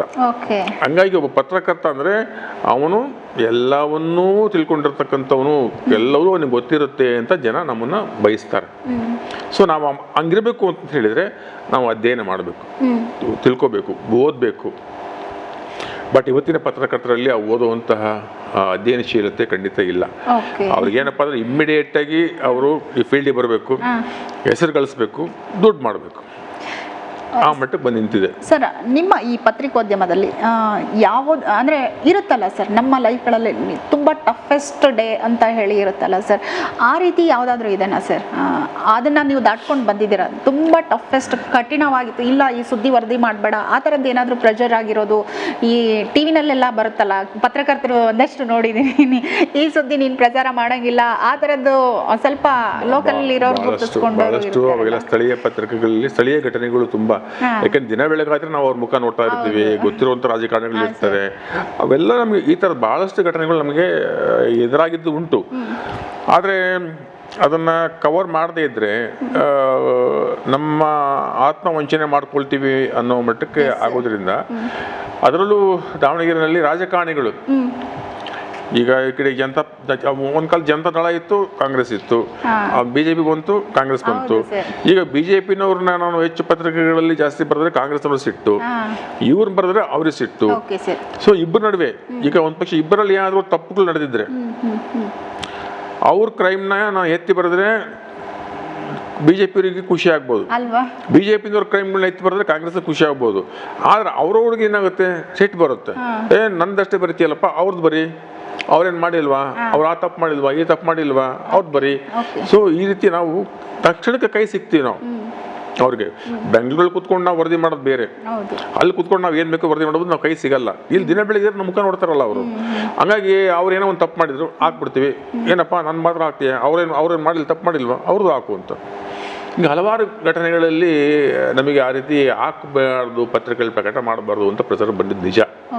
ಅದರಲ್ಲೂ ಎಲೆಕ್ಷನ್ ಟೈಮ್ಗಳಲ್ಲಿ, ಎಲೆಕ್ಷನ್ ಒಂದು ವಾರ ಇದೆ ಅನ್ನೋ ಟೈಮ್ನಲ್ಲಿ ದಿನನಿತ್ಯ ಅಡ್ವರ್ಟೈಸ್ಮೆಂಟ್ ಕೊಡೋ ನೆಪದಲ್ಲಿ ಅವರನ್ನು ಕೆಟ್ಟದಾಗಿ ಬೈದು ಪತ್ರಿಕೆಗಳಲ್ಲಿ ಪ್ರಕಟ ಕೊಡೋದು. ನಾವು ಅದನ್ನ ಇದು ಹಾಕಕ್ಕೆ ಬರಲ್ಲ ಅಂದರೆ ಇಲ್ಲ ಹಾಕ್ಲೇಬೇಕು, ದುಡ್ಡು ಕೊಡ್ತೀವಲ್ರಿ, ಹಾಕ್ರಿ, ದುಡ್ಡು ಕೊಡ್ತೀವಲ್ಲ ಹಾಕಿ ಅಂತ. ಸೊ ಈ ಥರದ ಒತ್ತಡಗಳು ಬಹಳಷ್ಟು ಬಂದಿರೋದು ಉಂಟು. ಕೆಲವು ಟೈಮ್ ಅವ್ರದ್ದು ಹಾಕಿದ್ದೀವಿ, ಇವ್ರದ್ದು ಹಾಕಿದ್ದೀವಿ, ಅವಾಗ ನಾವು ಮತ್ತದು ಅದ್ರ ಲೆವೆಲ್ ಜಾಸ್ತಿ ಆಗ್ತಾ ಹೋಗೋದು, ಅವ್ರದ್ದು ಟೀಕೆಗಳ ಲೆವೆಲ್ ಜಾಸ್ತಿ ಆಗ್ತಾ ಹೋಗ್ತಿತ್ತು. ಕೊನೆಗೆ ಇದಕ್ಕೊಂದು ಪರಿಹಾರ ಹುಡ್ಕೋಬೇಕು ಅಂತೇಳಿ ನಿಮ್ಮದು ಹಾಕಲ್ಲ, ಅವ್ರದ್ದು ಹಾಕಲ್ಲ, ಏನಿದ್ರು ಪ್ರಚಾರ ಅಷ್ಟೇ ಹಾಕೋಣ. ಈ ಥರದ್ದು ಬೇರೆ ಅಡ್ವಾಂಟೇಜ್ ತೊಗೊಳ್ಳೋವಂಥದ್ದು ನಾನು ಖಂಡಿತ ಹಾಕೋದಿಲ್ಲ ಅಂತೇಳಿ ಡಿಸಿಷನ್ ತೊಗೊಂಡ್ವಿ. ಇನ್ನು ಸಂದರ್ಭಗಳಲ್ಲಿ ಕೆಲವೊಂದು ಕೊಲೆಗಳು ನಡೆದಿರುವಂಥದ್ದು, ಆ ಕೊಲೆಗಳು ನಡೆದಿರುವಂಥದ್ದು, ದೊಡ್ಡ ದೊಡ್ಡ ಕುಟುಂಬಗಳಲ್ಲಿ ಕೊಲೆ ಯತ್ನಗಳು ನಡೆದಿರುವಂಥದ್ದು, ಅದನ್ನು ಪ್ರಕಟ ಮಾಡಬೇಡಿ, ಆ ದೊಡ್ಡ ಜನ ಅವ್ರ ಹೆಸರುಗಳಿಗೆ ಕಳಂಕ ಬರುತ್ತೆ, ಅದಕ್ಕೆ ಹಾಕ್ಬೇಡ್ರಿ ಅಂತಾನು ಒತ್ತಡ ಬಂದಿದ್ದುಂಟು. ನಾನು ಸುದ್ದಿ ಅಷ್ಟೇ, ನ್ಯೂಸನ್ನು ನ್ಯೂಸ್ ಥರ ನೋಡ್ಬೇಕಷ್ಟೇ. ಅದನ್ನು ತಿರ್ಚಿ ಬರೆಯೋದಾಗಲಿ, ಅದಕ್ಕೊಂದು ಕಲರ್ ಕಟ್ಟೋದಾಗಲಿ ಮಾಡಿದರೆ ತಪ್ಪು. ಅದೇ ನ್ಯೂಸ್ ಈಸ್ ನ್ಯೂಸ್, ಅದನ್ನ ಹಾಕ್ಲೇಬೇಕು ಅಂತ ನಾನು ಭಾಳ ಸತಿ ವಾದ ಮಾಡಿದ್ದೀನಿ, ಸಮರ್ಥನೆ ಮಾಡ್ಕೊಂಡು ಬಂದಿದ್ದೀನಿ, ಹಾಕಿದ್ದೀನಿ, ಯಾವುದು ಬಿಟ್ಟಿಲ್ಲ. ಸರ್, ಒಂದು ಟೈಮಲ್ಲಿ ನಮ್ಮ ದಾವಣಗೆರೆಯಲ್ಲೂ ರೌಡಿಸಮ್ ಅನ್ನೋದು ಒಂದು ಮಟ್ಟಕ್ಕೆ ಇತ್ತು ಸರ್. ನಿಮ್ಮ ಫೀಲ್ಡ್ ಅಂದರೆ ನಿಮ್ಮ ಒಂದು ಪೀಕ್ ಟೈಮಲ್ಲೇ ಅಂತ ಅಂದ್ಕೊಳ್ತೀನಿ ನಾನು. ಆ ಕ್ಷಣಗಳು ಹೆಂಗಿತ್ತು ಸರ್? ಅವ್ರುಗಳನ್ನೆಲ್ಲ ಫೇಸ್ ಮಾಡೋದು ಹೆಂಗಿತ್ತು ಸರ್? ಸಾಮಾನ್ಯವಾಗಿ ರೌಡಿಸಮ್ ಮಾಡೋವಂಥವ್ರು ಪತ್ರಿಕೆಯವ್ರ ಸಹವಾಸಕ್ಕೆ ಬರೋಲ್ಲ. ಓಕೆ, ಹಾಂ, ಅವ್ರು ಬರಲ್ಲ. ಅವ್ರದ್ದೇನಿದ್ರು ಇನ್ನು ನಾವು ಅವ್ರ ಸಹವಾಸಕ್ಕೆ ಹೋಗ್ತೀವಿ ಹೊರತು ಅವ್ರು ನಮ್ಮ ತಂಟೆಗೆ ಬರಲ್ಲ. ಅವರಲ್ಲಿ ಅಲ್ಲಿ ಗಲಾಟೆ ಮಾಡಿದ್ರಂತೆ, ಇಲ್ಲಿ ಆಯ್ತಂತೆ, ಅಲ್ಲಿ ಕೊಲೆ ಆಯ್ತಂತೆ, ಹಂಗೆ ಅಂತ ಗೊತ್ತಾರ ನಾವು ಅದನ್ನ ಕವರ್ ಮಾಡ್ತೀವಿ, ಅವರ ಫೋಟೋಗಳೆಲ್ಲ ಹಾಕ್ತೀವಿ, ಎಲ್ಲ ಮಾಡ್ತೀವಿ ನಿಜ. ಬಟ್ ಅವರು ನಾರ್ಮಲಿ ನಮ್ಮ ತಂಟೆಗೆ ಬರಲ್ಲ. ಬಟ್ ನಮ್ಮ ದಾವಣಗೆರೆಯಲ್ಲಿ ಆ ರೀತಿ ಆ ಮಟ್ಟಕ್ಕೆ ಇನ್ನೂ ಇದು ಬೆಳೆದಿಲ್ಲ. ಬೆಂಗಳೂರಲ್ಲಾದರೆ ಆ ಪತ್ರಕರ್ತನ ಬಡಿಸು, ಅವ್ನು ಕೊಲೆ ಮಾಡಿಸು, ಅವನಿಗೆ ಸುಪಾರಿ ಕೊಟ್ಟು ಹಂಗೆ ಮಾಡಿಸು ಹಿಂಗೆ ಮಾಡಿಸು ಅಂತ ಹೇಳಿ ಎಲ್ಲ ನಡೆಯೋದು ನಾನು ನೋಡಿದ್ದೀನಿ. ಬಟ್ ದಾವಣಗೆರೆಯಲ್ಲಿ ಇನ್ನೂ ಆ ಮಟ್ಟಕ್ಕೆ ರಾಜಕೀಯ ರೌಡಿಸಮ್ ಆಗಲಿ ಬೇರೆ ಆಗಲಿ ಇಲ್ಲ. ಬಟ್ ರೌಡಿಸಮ್ ಇದೆ, ಇಲ್ಲ ಅಂತಲ್ಲ. ಹಲವಾರು ಗುಂಪುಗಳಿದ್ದು ಕೂಡ ಹಲವಾರು ಕೊಲೆಗಳು ಆಗಿದ್ದು ನಾನು ನೋಡಿದ್ದೀನಿ. ಅವೆಲ್ಲವೂ ಕೂಡ ನಾವು ಕವರ್ ಮಾಡಿದ್ದೀವಿ. ಕಾರಣ ಏನು ಅಂತಲೂ ಹುಡುಕಿ ವರದಿ ಮಾಡಿದ್ದೀವಿ ಪೂರ್ತಿ. ಆದರೆ ಅವ್ರು ಯಾರು ನನ್ನ ತಿಳಿದ ಮಟ್ಟಿಗೆ ಪತ್ರಕರ್ತರ ತಂಟೆಗೆ ಬಂದಿಲ್ಲ ಇಲ್ಲಿವರೆಗೂ. ಓಕೆ ಸರ್, ನೀವು ಸಿಂಗಲ್ ಆಗಿದ್ದಾಗ, ಆಮೇಲೆ ನೀವು ಸಿಂಗಲ್ ಆಗಿದ್ದಾಗ ಪತ್ರಿಕೆ ನಡೆಸೋದಕ್ಕೂ ನೀವು ಫ್ಯಾಮಿಲಿ ಮ್ಯಾನ್ ಆಗಿ ಪತ್ರಕರ್ತ ಆಗೋದಕ್ಕೂ ಎಷ್ಟು ರಿಸ್ಕ್ ಇದೆ ಸರ್ ಇದು? ಅವಾಗ ಕೇಳಿದ್ರೆ ಇದ್ದಿಲ್ಲ, ಈಗ ಕೇಳರಿದ್ದಾರೆ. ಆದರೆ ಪ್ರಯೋಜನ ಆಗಲ್ಲ.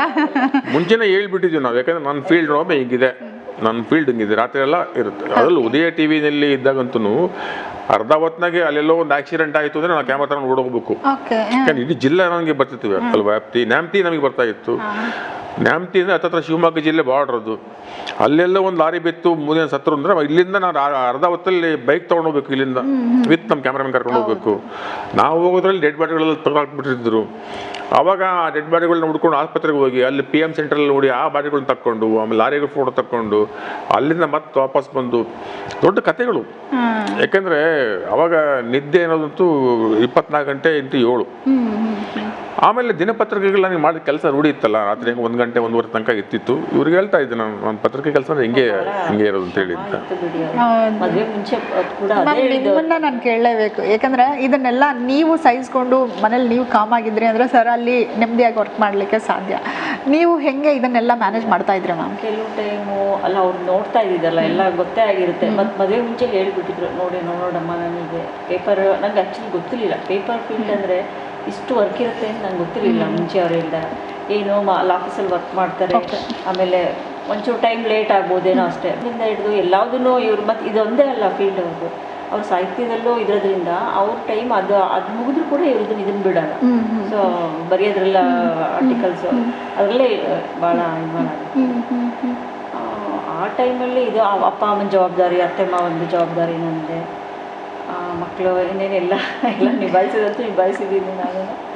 ಓಕೆ, ಮನೆ ಕಡೆಯಿಂದ ಏನು ಪ್ರೆಷರ್ ಇರ್ತಾ ಇರಲಿಲ್ಲ ಸರ್ಗೆ? ಒಂದೊಂದ್ಸತಿ ಬೇಜಾರಾಗೋದು, ಇಲ್ಲ ಓಡಾಡೋದು, ಫ್ರೆಂಡ್ಸ್ ಎಲ್ಲ ಟೂರ್, ನಾವೆಲ್ಲೂ ಹೋಗೇ ಇಲ್ಲ ಹೇಳ್ಬೇಕಂದ್ರೆ. ಪಾಪ ಅವ್ರನ್ನ ಇದು ಮಾಡೋದಲ್ಲ, ಅವ್ರು ಇರೋದೆಲ್ಲ ಪ್ರೊಫೆಷನ್ನೇ ಹಂಗಿದೆ, ಕರ್ಕೊಂಡು ಹೋಗ್ತಾರೆ. ಟೈಮ್ ಕೊಡೋಕ್ಕಾಗಲ್ಲ, ಟೈಮ್ ಕೊಡೋಕ್ಕಾಗಿಲ್ಲ ಅನ್ನೋಕ್ಕಿಂತ ಆಗಲ್ಲ, ಟೈಮ್ ಕೊಡೋದಕ್ಕೆ ಕಷ್ಟ ಆಗುತ್ತೆ. ಅದರಲ್ಲೂ ಎರಡೆರಡು, ಒಂದು ದಿನಪತ್ರಿಕೆ, ಒಂದು ಟಿ ವಿ ಚಾನಲ್ ಎರಡೂ ಇಟ್ಕೊಂಡು ಅಂದರೆ ಟೈಮ್ ಕೊಡೋಕೆ ಖಂಡಿತ ಆಗೋದೇ ಇಲ್ಲ. ಹಂಗಾಗಿ ಆದ್ರೂ ಮತ್ತೆ ಇಲ್ಲ ಹಂಗೆಲ್ಲ ಸ್ವಲ್ಪ ತುಂಬ ದೂರ ಆಚೆ ಆಗಲಿಲ್ಲ ಅಂದರೂ ಅಟ್ಲೀಸ್ಟ್ ದಾವಣಗೆರೆನಲ್ಲಾದ್ರೂ ನಾವು ಸ್ವಲ್ಪ ಅಲ್ಲಿ ಹೋಗ್ತೀವಿ, ಸರೌಂಡಿಂಗಲ್ಲಿ ಎಲ್ಲ. ಯಾವತ್ತಾದ್ರೂ ಆ ಥರದ್ದು ಒಂದು ಇನ್ಸಿಡೆಂಟ್ ನಡೆದಿದ್ದೇನಾ ಸರ್? ಏಕೆಂದರೆ ಕೆಲವು ದುಷ್ಕರ್ಮಿಗಳು ಫ್ಯಾಮಿಲಿಯನ್ನು ಟಾರ್ಗೆಟ್ ಮಾಡಿರೋದುಂಟ. ಆ ಪತ್ರಿಕೆ ನೀವು ಹೇಳಿದ್ರಲ್ಲ, ಈ ಥರದ ಪ್ರೆಷರ್ ಇರುತ್ತೆ ನಮಗೆ, ಈ ಸುದ್ದಿ ಪ್ರಸಾರ ಮಾಡಬೇಡಿ, ಆ ಸುದ್ದಿ ಪ್ರಸಾರ ಮಾಡಬೇಡಿ ಅನ್ನೋ ಒಂದು ಪ್ರೆಷರಲ್ಲಿ ನೀವು ಮಾತು ಕೇಳಿಲ್ಲ ಅಂದರೆ ಫ್ಯಾಮಿಲಿನ ಟಚ್ ಮಾಡ್ತೀವಿ ಅನ್ನೋ ಆ ಥರದ್ದು ಏನಾದರೂ ಒಂದು ಪ್ರೆಷರ್ ಇದೆನಾ ಸರ್? ನನ್ನ ಲೈಫಲ್ಲಿ ಆ ಥರದ್ದು ಯಾವುದೂ ಆಗಿಲ್ಲ. ನನಗೆ ಆ ರೀತಿ ಯಾರು ಕೂಡ ನಂಗೆ ಥ್ರೆಟನ್ನು ಮಾಡಿಲ್ಲ, ಆ ರೀತಿ ಬಂದಿಲ್ಲ, ಆ ರೀತಿ ಯಾವುದೂ ಇಲ್ಲಿ ತನಕ ಬಂದಿಲ್ಲ. ಇನ್ನು ನಾನು ಕಂಡ್ರೆ ದಾವಣಗೆರೆಯಲ್ಲಿ ಒಂದು ರೆಸ್ಪೆಕ್ಟ್ ಇದೆ. ಯಾಕೆಂದರೆ ಪತ್ರಕರ್ತ ಹೇಗಿರ್ತಾನೆ ಅನ್ನೋದ್ರ ಮೇಲೆ ಡಿಪೆಂಡ್ ಇರುತ್ತೆ. ನಾನೊಬ್ಬ ಪತ್ರಕರ್ತ ಬ್ಲ್ಯಾಕ್ ಮೇಲರ್ ಪತ್ರಕರ್ತ ಆಗಿದ್ದರೆ, ಇನ್ನೊಬ್ಬರನ್ನು ನಾನು ಹಿಂಸೆ ಮಾಡಿ ಪೀಡಿಸಿ ದುಡ್ಡು ವಸೂಲಿ ಮಾಡುವಂಥ ಪತ್ರಕರ್ತ ಆಗಿದ್ದರೆ ಆ ರೀತಿ ಜನರ ಸಂಪರ್ಕ ಹೆಚ್ಚು ಬರ್ತಾ ಇತ್ತೇನೋ ಗೊತ್ತಿಲ್ಲ. ಬಟ್ ಈ ಮನುಷ್ಯ ತುಂಬ ಡಿಗ್ನಿಫೈಡ್ ಪತ್ರಕರ್ತ, ಅವನು ಪತ್ರಿಕೆ ಎಷ್ಟು ಚೆನ್ನಾಗಿ ನಡೆಸ್ಕೊಂಡು ಹೋಗ್ತಾನೆ ಅಂತಂದರೆ ನ್ಯೂಸ್ ಈಸ್ ನ್ಯೂಸ್ ಅನ್ನೋ ಥರ ಇರೋದ್ರಿಂದ ನಾವು ಆ ಥರದ ಯಾವುದೇ ಥರದ ಒಂದು ಸಮಸ್ಯೆಗಳನ್ನು ಫೇಸ್ ಮಾಡುವಂಥ ಸಂದರ್ಭ ಬಂದಿಲ್ಲ. ನಾನು ತಿಳಿದಂಗೆ ಆದಷ್ಟು ಇವ್ರ ಕೈಯಲ್ಲಿ ಆಗಿದ್ದು ಹೆಲ್ಪೇ ಮಾಡಿದ್ದಾರೆ, ಯಾರಿಗಾರ ಆಗಲಿ, ಈಗ ಅವರು ಪೇಪರ್ನವ್ರಿಗಾಗಲಿ. ಬಟ್ ನಾನು ತಿಳಿದಂಗೆ ಇವ್ರ ಕೈಯಲ್ಲಿ ಏನಾಗುತ್ತೆ ಅದನ್ನ ಹೆಲ್ಪೇ ಮಾಡಿದ್ದಾರೆ, ಯಾರಿಗಾರ ಯಾವ ಫೀಲ್ಡಲ್ಲಾರ ಆಗಲಿ ಹೆಲ್ಪೇ ಮಾಡಿದ್ದಾರೆ. ಯಾರಿಂದನೂ ಅವರು ಆ ಥರ ನನಗೆ ಗೊತ್ತಿಲ್ಲ. ಅದೇ ಮಿರರ್ ಥರ ನಾವೇನು ಕೊಡ್ತೀವೋ ಅದನ್ನು ತಗೊಳ್ತೀವಿ ಅಂತ ಹೇಳಿ. ಬಟ್ ಹೇಳಿದ್ನಲ್ಲ, ರಾಜಕೀಯದವರು ನಮ್ಮನ್ನು ಪ್ರೆಸರೈಸ್ ಮಾಡಿರೋದಂತೂ ನಿಜ. ರಾಜಕೀಯದ ಮುಖಂಡರುಗಳೆಲ್ಲ ಪ್ರೆಸರೈಸ್ ಮಾಡಿರುವಂಥ ಖಂಡಿತ ಇದೆ, ಇಲ್ಲ ಅಂತಲ್ಲ. ಆದರೆ ಈ ರೀತಿ ಥ್ರೆಟನ್ ಮಾಡಿರುವಂಥದ್ದು ಖಂಡಿತ ಇಲ್ಲ. ಹಲವಾರು ವಿಷಯಗಳಿದೆ, ವರದಿಗಳನ್ನು ಬರೆಯುವಾಗ ನೀವು ಬರೀ ಅವ್ರದ್ದು ಆ ಪಕ್ಷದ ಬರೀತೀರಿ, ನೀವು ನಮ್ಮ ಬರೆಯೋದಲ್ಲ ನೀವು ಅಂತ ಈ ರೀತಿ ಆಕ್ಷೇಪಣೆಗಳು ಬಂದಿರೋದು ನಿಜ, ಇಲ್ಲ ಅಂತಲ್ಲ. ಬರೀ ನೀವು ಕಾಂಗ್ರೆಸ್ ಥರದೇ ಬರೀತೀರಿ, ಯಾಕೆಂದರೆ ನಿಮ್ಮ ನಾಗಮ್ಮ ಕೇಶಮೂರ್ತಿ ಕಾಂಗ್ರೆಸ್ನವರು, ನಿಮ್ಮ ಪತ್ರಿಕೆ ಬರೀ ಕಾಂಗ್ರೆಸ್ ನಿಮ್ಮದು ಅಂತ ಆ ರೀತಿ ನಮಗೆ ಟೀಕೆ ಮಾಡಿರೋದಿದೆ. ಥ್ರೆಟ್ನಿಂಗ್ ಮಾಡುವಂಥದ್ದು ಆ ರೀತಿ ಇಲ್ಲ. ಬಟ್ ಭಾಳಷ್ಟು ಕಡೆ ಕೆಲವು ಪತ್ರಕರ್ತರನ್ನು ಕೊಲೆ ಮಾಡಿರೋದು ನಾನು ನೋಡಿದ್ದೀನಿ. ದಾವಣಗೆರೆ ಹರಿಹರದ ಪತ್ರಕರ್ತರೊಬ್ಬನ ಕೊಲೆ ಮಾಡಿದ್ರು ನೋಡಿದ್ದೀವಿ. ನಮ್ಮಲ್ಲೂ ಕೆಲವು ಪತ್ರಕರ್ತರುಗಳ ಮೇಲೆ ಹಲ್ಲೆಗಳಾಗಿದ್ದಾವೆ, ಅವೆಲ್ಲ ನೋಡಿದ್ದೀನಿ. ಬಟ್ ಆ category it depends on that category. ನಾನು ಆ ರೀತಿ ಯಾವುದೇ ಥರದ ಈ ಥರದ ಅಡ್ವಾಂಟೇಜ್ ತಗೊಳ್ತಕ್ಕಂಥ ಕ್ಯಾಟಗರಿ ಸೇರಿಲ್ಲ. ಆದ್ದರಿಂದ ನಮಗೆ ಮೇಲೆ ಯಾರು ಕೂಡ ಅಲ್ಲಿ ಆ ಮಟ್ಟಕ್ಕೆ ನನ್ನ ಮೇಲೆ ಕೈ ಮಾಡಿಲ್ಲ, ಥ್ರೆಟನ್ನು ಹಾಕಿಲ್ಲ ನನ್ನ ಮೇಲೆ. ನಗರವಾಣಿ ನಿಮಗೆ ಏನೆಲ್ಲ ಕೊಟ್ಟಿದೆ ಸರ್? ನಗರವಾಣಿ ಪತ್ರಿಕೆ ಅದು ಹೇಳಿದ್ನಲ್ಲ, ಒಂದ್ಸರಿ ಆ ಸುಳಿಗೆ ಸಿಗಾಕೊಂಡ್ರೆ ಬಿಡಿಸ್ಕೊಳ್ಳೋ ಕಷ್ಟ ಅಂತ. ಆ ಸುಳಿಗೆ ಸಿಗಾಕೊಂಡ್ಮೇಲೆ ಒಂದು ಜನಪ್ರಿಯತೆ ತಂದುಕೊಡ್ತದೆ. ಈಗ ಎಲ್ಲರೂ ಊರಲ್ಲಿ ಎಲ್ಲರೂ ನಮ್ಮನ್ನು ಗುರುತಿಸ್ತಾರೆ, ರಾಜಕಾರಣಿಗಳು ಹತ್ರ ಆಗ್ತಾರೆ, ಮಿನಿಸ್ಟ್ರುಗಳು ಹತ್ರ ಆಗ್ತಾರೆ, ನಮ್ಮ ಮೇಲೆ ಕೈ ಹಾಕೊಂಡು ಮಾತಾಡ್ತಾರೆ, ದಿನನಿತ್ಯ ನಮಗೇನಾದ್ರು ಕೆಲಸ ಇದ್ರೆ ಮಾಡಿಕೊಡ್ತಾರೆ. ಈ ರೀತಿಯ ಅದೊಂದು ಜನಪ್ರಿಯತೆಯ ಸುಳಿಗೆ ಸಿಕ್ಕೊಂಡ್ಮೇಲೆ ಬಿಡಿಸ್ಕೊಳ್ಳೋದು ಕಷ್ಟ. ಹಾಗಾಗಿ ನಗರವಾಣಿನಲ್ಲಿ ನಾನು ಆಕಸ್ಮಿಕವಾಗಿ ಸೇರಿಕೊಂಡ್ರು ಕೂಡ, ಅತ್ಯಂತ ಕಡಿಮೆ ಸಂಬಳಕ್ಕೆ ನಾನು ಸೇರಿಕೊಂಡ್ರು ಕೂಡ, ಅಲ್ಲಿ ಪಾರ್ಟ್ ಟೈಮ್ ರಿಪೋರ್ಟರ್ ಆಗಿ ಸೇರಿಕೊಂಡಂತೂ ಇವತ್ತು ನಾನು ನಗರವಾಣಿಯ ಪತ್ರಿಕೆಯ ಪಾರ್ಟ್ನರ್ ಆಗಿದ್ದೀನಿ. ನಾನು ನಗರವಾಣಿ ಪತ್ರಿಕೆ ಮಾಲೀಕರು ನಾನಿಬ್ಬರು ಈಗ ಪಾರ್ಟ್ನರ್ ಆಗಿ ಪತ್ರಿಕೆ ನಡೆಸ್ತಾ ಇದ್ದೀನಿ. ಆದರೆ ಕೈ ತುಂಬ ದುಡ್ಡು ನಮಗೆ ಸಿಕ್ಕಿಲ್ಲದೆ ಇರ್ಬೋದು, ಆದರೆ ಒಂದು ಹೆಸರು ತಂದು ಕೊಟ್ಟಿದೆ, ಒಂದು ಜನಪ್ರಿಯತೆ ತಂದು ಕೊಟ್ಟಿದೆ. ಯಾರಪ್ಪ ಮಲ್ಲೇಶ್ ಅಂದರೆ ದಾವಣಗೆರೆ, ಅಲ್ಲಿಗೆ ನಗರವಾಣಿ ಮಲ್ಲೇಶ್ ಅಂತ ಹೇಳ್ತಾರೆ, ಮತ್ತು ಉದಯ ಟಿ ವಿ ಮಲ್ಲೇಶ್ ಅಂತ ಹೇಳಲ್ಲ. ಆದರೆ ಉದಯ ಟಿ ವಿಯಿಂದ ನಮ್ಗೆ ಹೆಚ್ಚು ನನಗೆ ಜನಪ್ರಿಯತೆ ತಂದುಕೊಟ್ಟಿದ್ದು ಅದೂ ಉದಯ ಟಿ ವಿ ಇಲ್ಲ ಅಂತಲ್ಲ. ಹೆಚ್ಚು ಜನ ಸಂಪರ್ಕ ಆಗಿದ್ದು ಅದೆಲ್ಲ ಇದ್ರೂ ಕೂಡ ಇವತ್ತಿಗೂ ದಾವಣಗೆರೆಯಲ್ಲಿ ನಗರವಾಣಿ ಮಲ್ಲೇಶ್ ಅಂತಲೇ ಒಂದು ಹೆಸರು ತಂದುಕೊಟ್ಟಿದೆ. ಅದು ಇಟ್ಕೊಂಡೇ ನಾನು ಕೂಡ ದುಡಿಮೆಗೆ ಹಲವಾರು ಮಾರ್ಗಗಳನ್ನು ಇಟ್ಕೊಂಡು ನಗರವಾಣಿ ಒಂದೇ ಅಂತ ಅಲ್ಲ, ಬೇರೆ ಮಾರ್ಗಗಳ ಮೂಲಕನೂ ಕೂಡ ಹಣ ಸಂಪಾದನೆ ಮಾಡಿ ಒಂದು ಜೀವನವನ್ನು ಕಟ್ಕೊಂಡಿದ್ದೀನಿ. ಇವತ್ತಿಗೂ ನಗರವಾಣಿ ಪತ್ರಿಕೆ ನಡೆಸ್ತಾ ಇದ್ದೀನಿ. ಸ್ವಂತಕ್ಕೆ ಬಂದಂಥ ಲಾಭದಲ್ಲಿ ಮಾಲೀಕರು ನಾವು ಇಬ್ಬರನ್ನ ಡಿವೈಡ್ ಮಾಡ್ಕೊಳ್ತೀವಿ ಲಾಭ ವರ್ಷದ ಕೊನೆಗೆ. ಹಿಂಗೆ ನಗರವಾಣಿ ಎಲ್ಲದನ್ನು ಕೊಟ್ಟಿದೆ, ಇಲ್ಲ ಅಂತಲ್ಲ. ಸರ್, ಇಲ್ಲಿವರೆಗೂ ನಾನು ದೃಶ್ಯ ಮಾಧ್ಯಮ ಮತ್ತು ಪತ್ರಿಕೋದ್ಯಮದ ಬಗ್ಗೆ ಒಂದಷ್ಟು ಪ್ರಶ್ನೆ ಕೇಳಿದೆ. ಈಗ ಸರ್, ಮೊಬೈಲ್ ಅಂತ ಬಂತು. ಮೊಬೈಲ್ ಬಂದಾದಮೇಲೆ ಪತ್ರಿಕೋದ್ಯಮಕ್ಕೆ ಎಷ್ಟು ಹೊಡೆತ ಬಿದ್ದಿದೆ ಸರ್? ಪತ್ರಿಕೋದ್ಯಮಕ್ಕೆ ಯಾವತ್ತೂ ಏನೂ ಹೊಡೆತ ಬೀಳಲ್ಲ.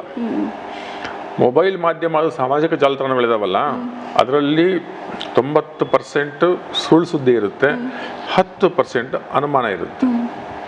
ಸೋಷಿಯಲ್ ಮೀಡಿಯಾ ಇದೆಯಲ್ಲ, ಯಾವುದೋ ಹಳೆ ಕಾಲದ ಒಂದು ವಿಡಿಯೋ ಹಾಕ್ಬಿಡ್ತಾರೆ, ನೆನ್ನೆ ನಡೆದು ನೋಡ್ರಿ ಇಲ್ಲಿ ಕುಂಭಮೇಳದಲ್ಲಿಂದ ತೋರಿಸ್ಬಿಡ್ತಾರೆ.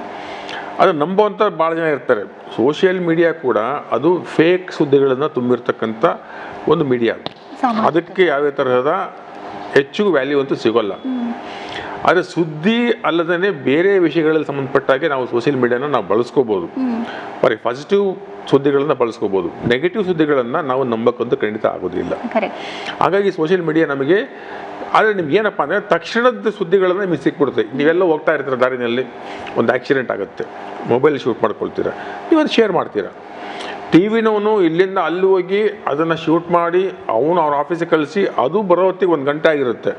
ಬಟ್ ನೀವು ವಿದಿನ್ ಫ್ರ್ಯಾಕ್ಷನ್ ಆಫ್ ಸೆಕೆಂಡ್ ಅದು ಶೂಟ್ ಮಾಡಿ ಹಾಕ್ಬಿಡ್ತೀರ. ಅದು 100 ಜನಕ್ಕೆ ಹೋಗಿ ತಲುಪುತ್ತದು. ಕರೆಕ್ಟ್, ಅದಿಲ್ಲ ಅಂತ ಹೇಳೋದಿಲ್ಲ. ಆದರೆ ಅದು ಬರೀ ಸುದ್ದಿ ಆಗಿ ಅದೊಂದು ಇನ್ಸಿಡೆಂಟ್ ಆಗಿ ಘಟನೆಯಾಗಿ ಮಾತ್ರ ತಲುಪಿದರೆ ಓಕೆ.